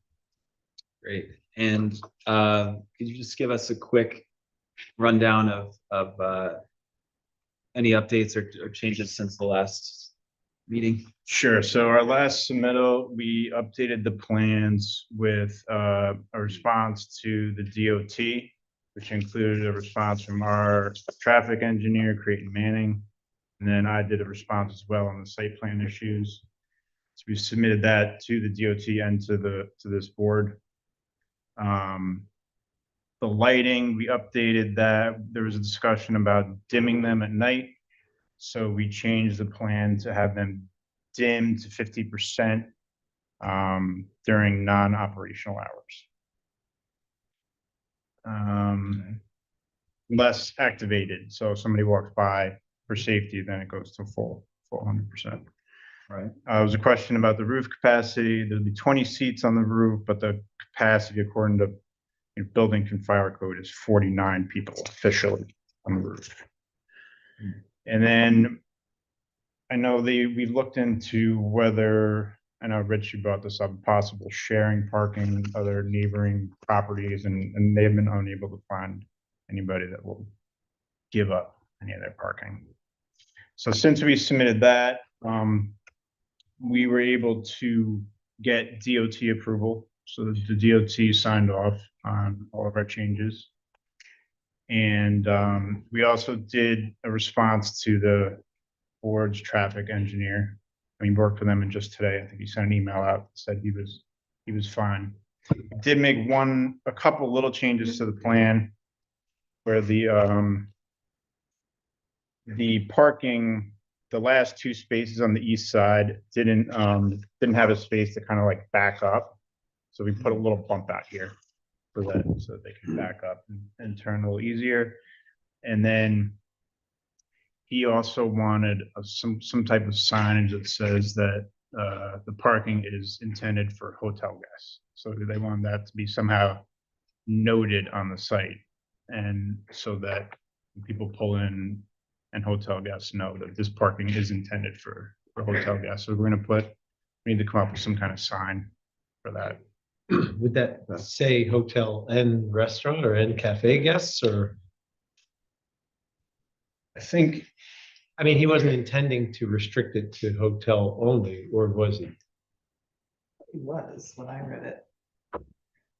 Was that as an operator, was that your intention, that like the parking on site is only for hotel and the cafe is what is the street parking? Not necessarily. Not necessarily. You have empty spots. Parking numbers are greater than needed, just. Yeah, so that's what I'm saying. Yeah, and you're not gonna be 100% occupancy. So if you have empty spots, you want cafe people to be able to use it. I would say it should say both. Yeah. I think we have to figure out exactly what that's gonna say, but I think some of the discussion and the traffic analysis assumed that it was gonna be largely hotel guests that were using the parking mostly. Whatever the code. I think it would be. It would seem like we could accommodate if we had signed, there's a certain amount of spots that were designated. Yeah, So, whatever the. yeah, we could make spots designated for both cafe, hotel, and hotel only. Right. So, yeah, hotel only parking. I mean, cafe, I guess I'm not sure how we distinguish cafe and restaurant. Yeah. But hotel only, for 14 rooms. Overnight guests only. Yeah. Yeah. Overnight Right. guessing. But some language on the sign. I mean, I guess it wouldn't. So I'm adding 13 signs to it, other than we have, but like a preferred member of hotel scenario. Okay. If that's maybe.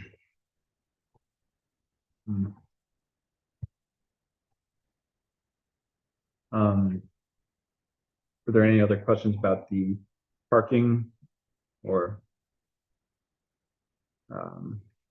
Yeah, I did see the email from our parking consultant saying he, approved of the changes. And Did his we ever questions get- were answered. Sorry. Did we ever get the accident data from that segment? Is that in the DTS Provident memo? It was in our submittal from Creighton Manning. Yeah. I'm sorry, I didn't get to the 5 whole years. packet for today. It's quite detailed. It was actually very interesting. Thank you. Okay, I'll take a look at that. Thanks. And there was no mention from county or from DOT or DTS Provident about the left turn issue. Well, what we presented to both of them is that we didn't think that it should be restricted. And Mark's actually in here. Mark, you there? Yes, I am. You hear me? Yeah. Why don't you explain how we came to the approvals? Sure. Yeah, one of the comments from DOT was, one of the comments from the board was whether or not, we should restrict access, left turns out. And there was a feeling that there could be an existing pattern of left turn crashes. And so one of those things we ended up doing was requesting historical crash data east and west of the driveway, of the proposed driveway, to see if there has been an incident of left turn crashes from the existing driveways along the state route.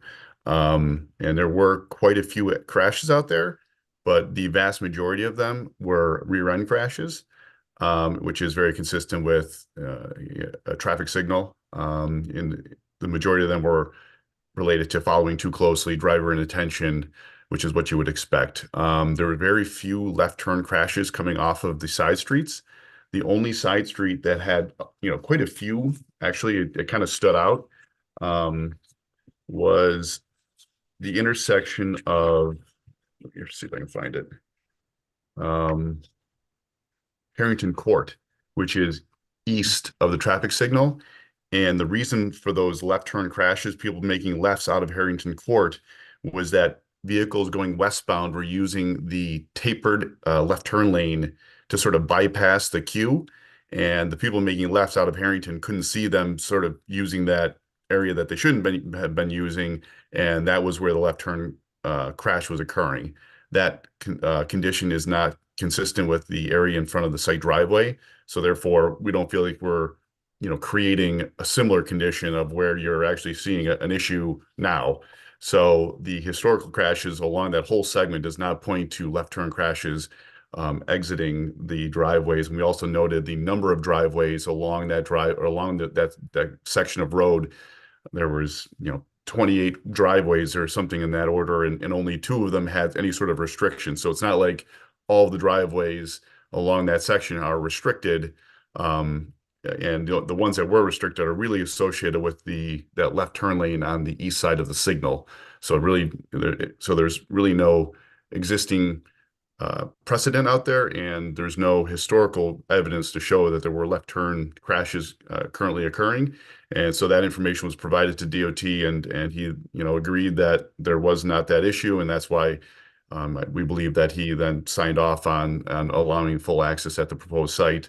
And DTS provide your traffic, your town designated engineer also was also had that information available and came to that same conclusion. So that information, that was a pretty extensive crash assessment conducted along the state route. Thanks for explaining that. I appreciate it. Thanks for letting me take the time. Yeah. That's important.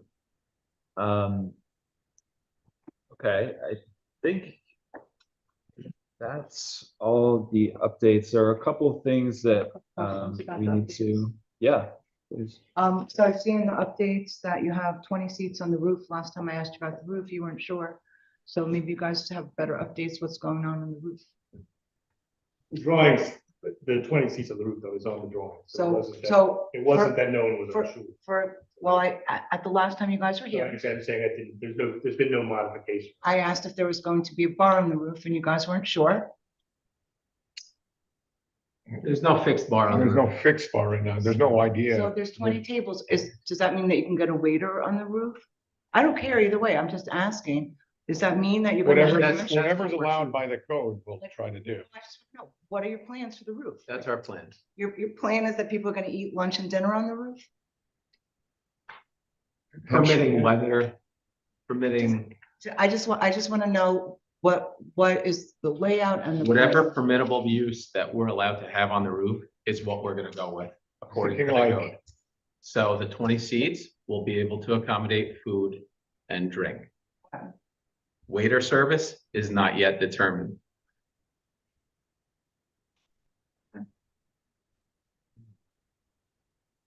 So it could be just a lounge. We're not sure. It could be a lounge Could be a area. lounge for guests. It could be a Could cafe them- area. It I'm not could sure. could be people bringing their own food up, you know. But they'd have to be patrons of the building. Right. There's no private. kitchen. So it's there's not no like fixed someone going to bar. Starbucks and then coming up to I the get it. rooftop. They're gonna be hotel guests Yes. enjoying the Start roof, cooking. not restaurant guests. They're gonna be hotel Or it guests. could be Restaurant restaurant guests guests. as well. Could be restaurant guests that It they has to have a be- drink up there and then come to You the can take it- restaurant Absolutely. if you decide to serve drinks there. Or they could take their drink upstairs. Oh, like if you went to the bar and you said, oh, I'm gonna go take it Potentially, upstairs. yeah. Okay. That's my question. Thank you. Were there any other questions about the current application? Can I respectfully ask you to put solar panels on the side, at least on the south side of the building? I mean, certainly you can respectfully ask. I mean, I think that this building has, I think solar power is a great renewable energy scenario. Our south side currently is also functioning as an audible sound block to the neighbors. I don't feel like we would get the sufficient amount of power on the sort of the small part of that, but again, I guess that is a matter that's up to the owners. Beyond the. The backside, which faces south. I mean, the south side, the south back wall, it hasn't been analyzed. I'm not sure what solar access is. I'm not sure if it's just sort of, greenwashing or if it has value. Well, We may be considering wiring it for future solar use. And that's our answer. Okay, well, there are a couple things that we need to wrap up tonight. So first was, where's this memo? I believe that we never declared ourselves the lead agency. I mean, is that Right, we correct? just have to acknowledge that the planning board is the lead agency, and then you can do your EAF part two. Okay, yes, we circulated that declaration. However, we never made it official. So I'd like to get a motion to declare ourselves the lead agency for this project. so Second. All in favor? Aye. Next, I would like to complete the EAF part 2 with the help of the board. So we discussed, or I sent out a few different sections to people over the last few weeks. And so I'd like to just go through those quickly. There are physical copies of the EAF Part 2 if anyone wants to follow along. Do you need one? Do you want one? There you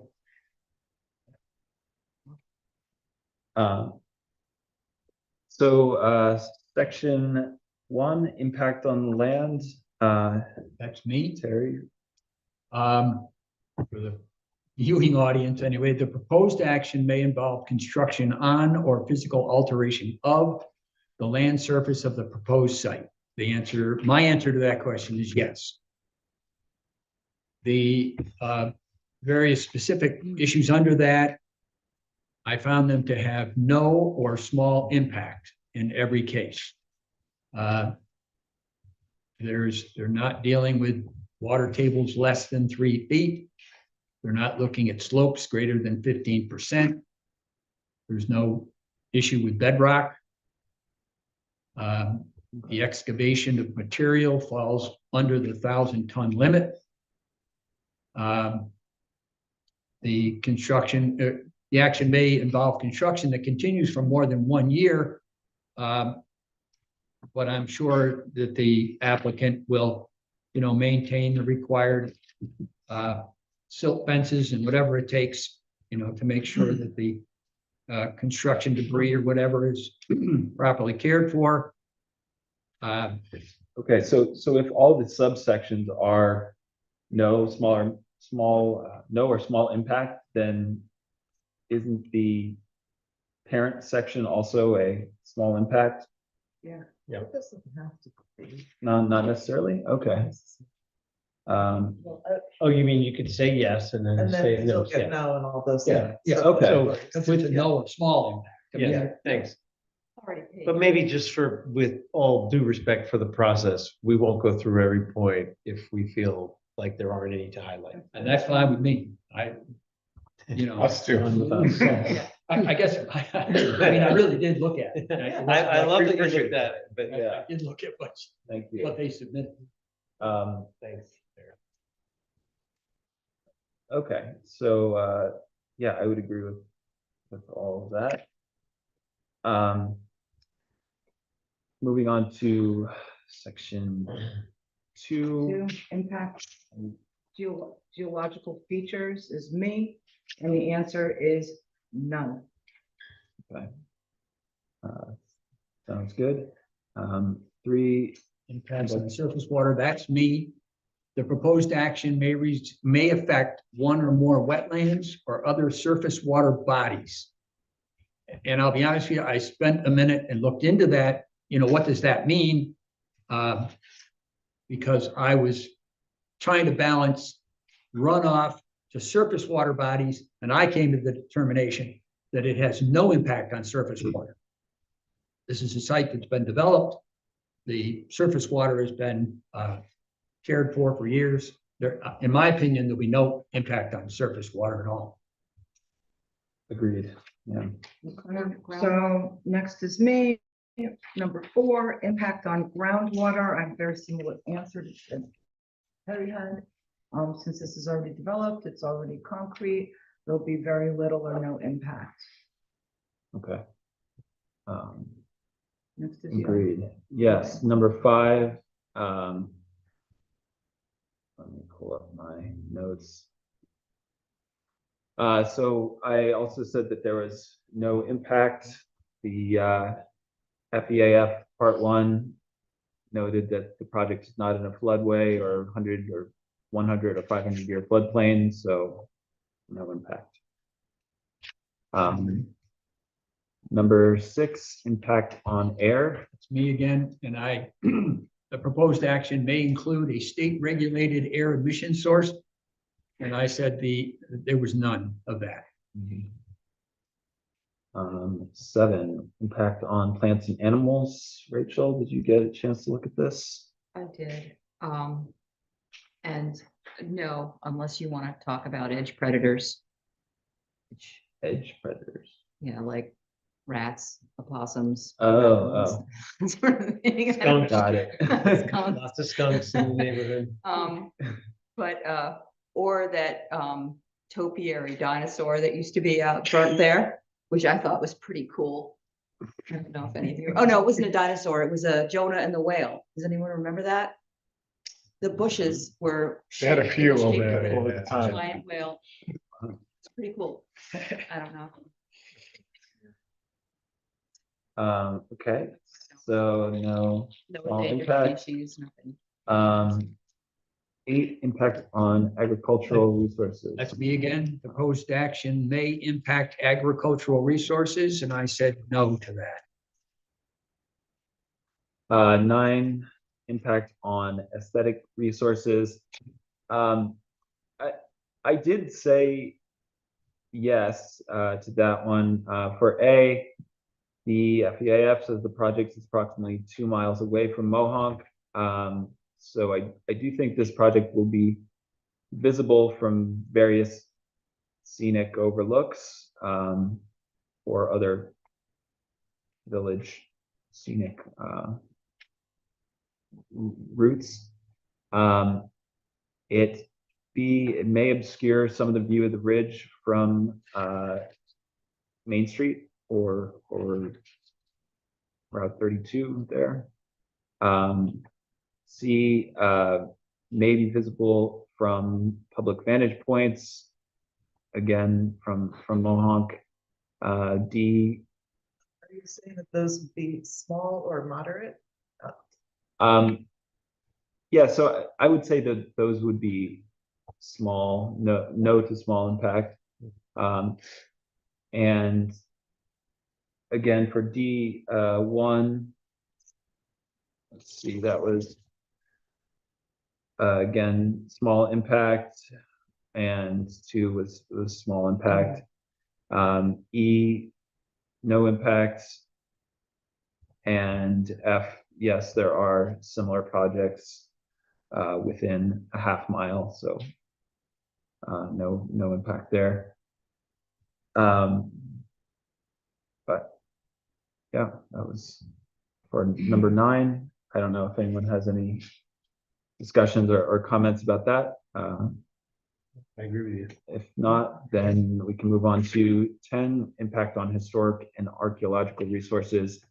I said there was no impact here. Answers to all the subsections there were no. 11, impact on open space and recreation. Rich? Yeah, I said that, sorry, I was drifting. I had my notes. Oh, thank you. Yes, thank you. Open space and recreation pros action may result in the loss of recreational opportunities or reduction in open space resources designated in any adopted municipal open space plan. The answer is no. Okay. 12, impact on critical environmental areas. Rachel? No, No? that's no critical environment. Yeah. You don't have any of those. We don't have any. Yeah. I mean, we should have, I think, 2. but we don't have any. 13, impact on transportation. Yes, the proposed action may result in a change to existing transportation systems. I said yes. There's a change in the sidewalk curb cut. And there is going to be an increase in projected traffic to and from the site. But that would be no or small impact. I think it's been pretty thoroughly discussed. I don't believe it will degrade transit access, so that would be no. But it would change, slightly some pedestrian and bicycle accommodation just because of the increased coming and going from the site, but it's all no or small. And, it will slightly alter the pattern of movement of people or goods. Again, just because it will mean an increase in volume to and from the site from its current non-existent use. So it's a yes, but all the things are no or small. Okay, yeah, I think I agree with that. Um, number 14, impact on energy. That was me. I said, no impact. The EAF Part 1 noted it will generate an additional demand of 170 kilowatt hours, but that doesn't fall under, that falls under the threshold of significant impact. So all the sub answers were no. Number 15, impact on noise, odor, and light. 15, impact on noise, odor, and light. I would say very little or no. At first, I was slightly concerned that the roof deck might be lit up all night. But the last time you guys were here, you told me that you're gonna turn off the lights on the roof deck at 11. And you're gonna close the roof deck at 11. So that shouldn't really be an issue. In terms of light, you're just gonna have light in the parking lot for safety. You might even put it on a timer. So we keep the hotel guests safe at night, but not have to light up the whole neighborhood all night long. So I would see that as a minor light issue, but it's nothing that we have to highlight here.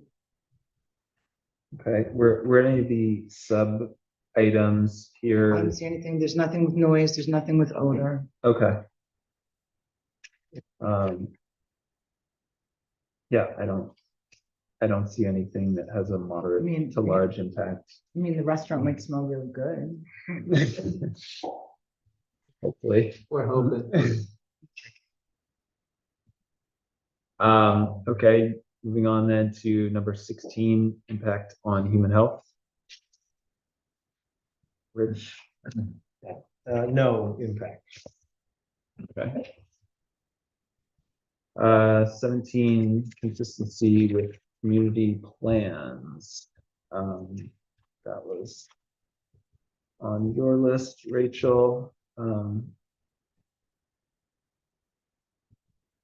The proposed action is not consistent with adopted land use plans. Right, so you answer no if it is consistent. Not consistent. Yeah. I mean, it falls in the village zoning, so I think that's a no also. Yeah, I don't see any sub items that would have moderate to large impact. I don't know about anyone else. No. And finally, 18, consistency with community character. I said no, as in no impact or small impact. The only sub item there would be said that might create a small or additional demand for community services, specifically police and fire.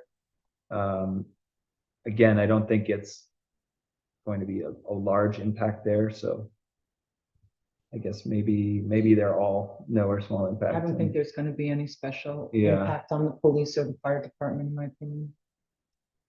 Yeah, I think I agree with you. I think I'm revising my answer there to be no or small impact. Yep, I agree. Okay. That completes the EAF Part 2. Were there any other questions about that? So you can, if you'd like, you can ask me to prepare a part 3 and a neg deck for the next meeting. Yes. So could I get a motion to authorize our attorney to produce a EAF Part 3 and a neg deck for our next meeting? Don't move. Well, second. All in favor? Aye. Aye. Okay, and then the only other thing There, We're getting to the, the fine details on this. It's just gonna be what conditions, you might want to place on it to make sure it's meeting the criteria for special use permits. So maybe for the next meeting, you want to go over the special use permit narratives that were submitted, and we can just look at any conditions that you feel necessary. We already go over the special use permits. yeah. You submitted the narratives, but I'm suggesting that in order to prepare the approval resolution, that the board may want to go over those again. Yeah, I think that's a good idea. And would we be able to fit this in at our next meeting, Autumn? How's our schedule looking? Start to a new year. It's gonna be a busy Okay. meeting, but last Sunday, so we'll start on the meeting. Yeah, Agree. Nice.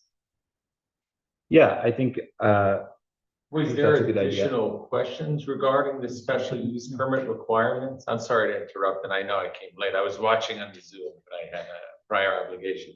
But were there additional questions regarding the special use permit requirements? Because I believe again, this project's been before the board for several years now.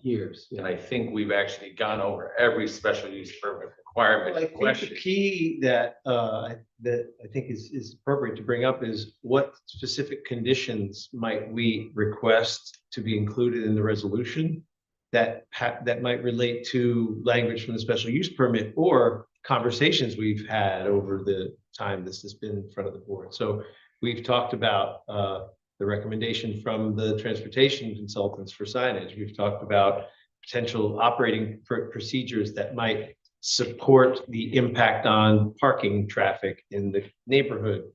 I'm just using examples. Oh, yeah, no. So I think that it's not about whether this is qualified for a special use, but it's about what are the conditions that we're going to request that be included in the resolution that would make sure that we're all on the same page with the property being, having some details that make sure that the impact is consistent with what we all intended. So the idea would be you could put together, we discuss the next meeting, what potential conditions, and then possibly put together a resolution of approval for the meeting after that. I For don't want to be out of turn, but I think, yes. I think that's the idea. Public hearing's complete. I think the idea would be that that's just the final review to make sure we got the specific conditions. right. Yeah, and I don't think that the board right now is able to have that full discussion and figure out all the specific conditions. I'd like to see the EF part 3 too, before we are authorizing a resolution of approval. And, yeah, I think it's.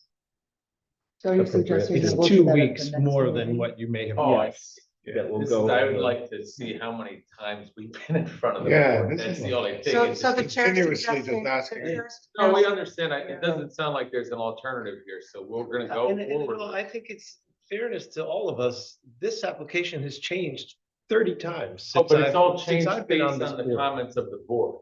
Right. For instance. And not the always comment that you're consistent with the saying, comments of the parking, board, so it's we come just- back, and then we've reviewed things, and there's things missing, and then we have people on the Zoom chiming in. So this hasn't been a perfect And process, then it's so been gone it's for gonna be 6 2 more weeks. months, so With all can't due really say respect, you didn't. it's 2 more weeks than maybe what you would have hoped you would have heard tonight. But I want to make sure we get the resolution right, and the resolution may not have any specific conditions, but I think this board should speak about it. So do you need anything from us in that 2 weeks? Until next meeting? Not off the top of my head, but we will let you know as soon as possible if something does come up. Okay. Okay, any other comments from the board? There was a lot of public objection. I mean. What's considered The a lot. neighbors. I mean, I don't think that's a conversation. Yeah, I it's think if close. that leads to a specific condition, then let's make sure it's in the conditions. Okay. Thank you for coming in. All right, thank you.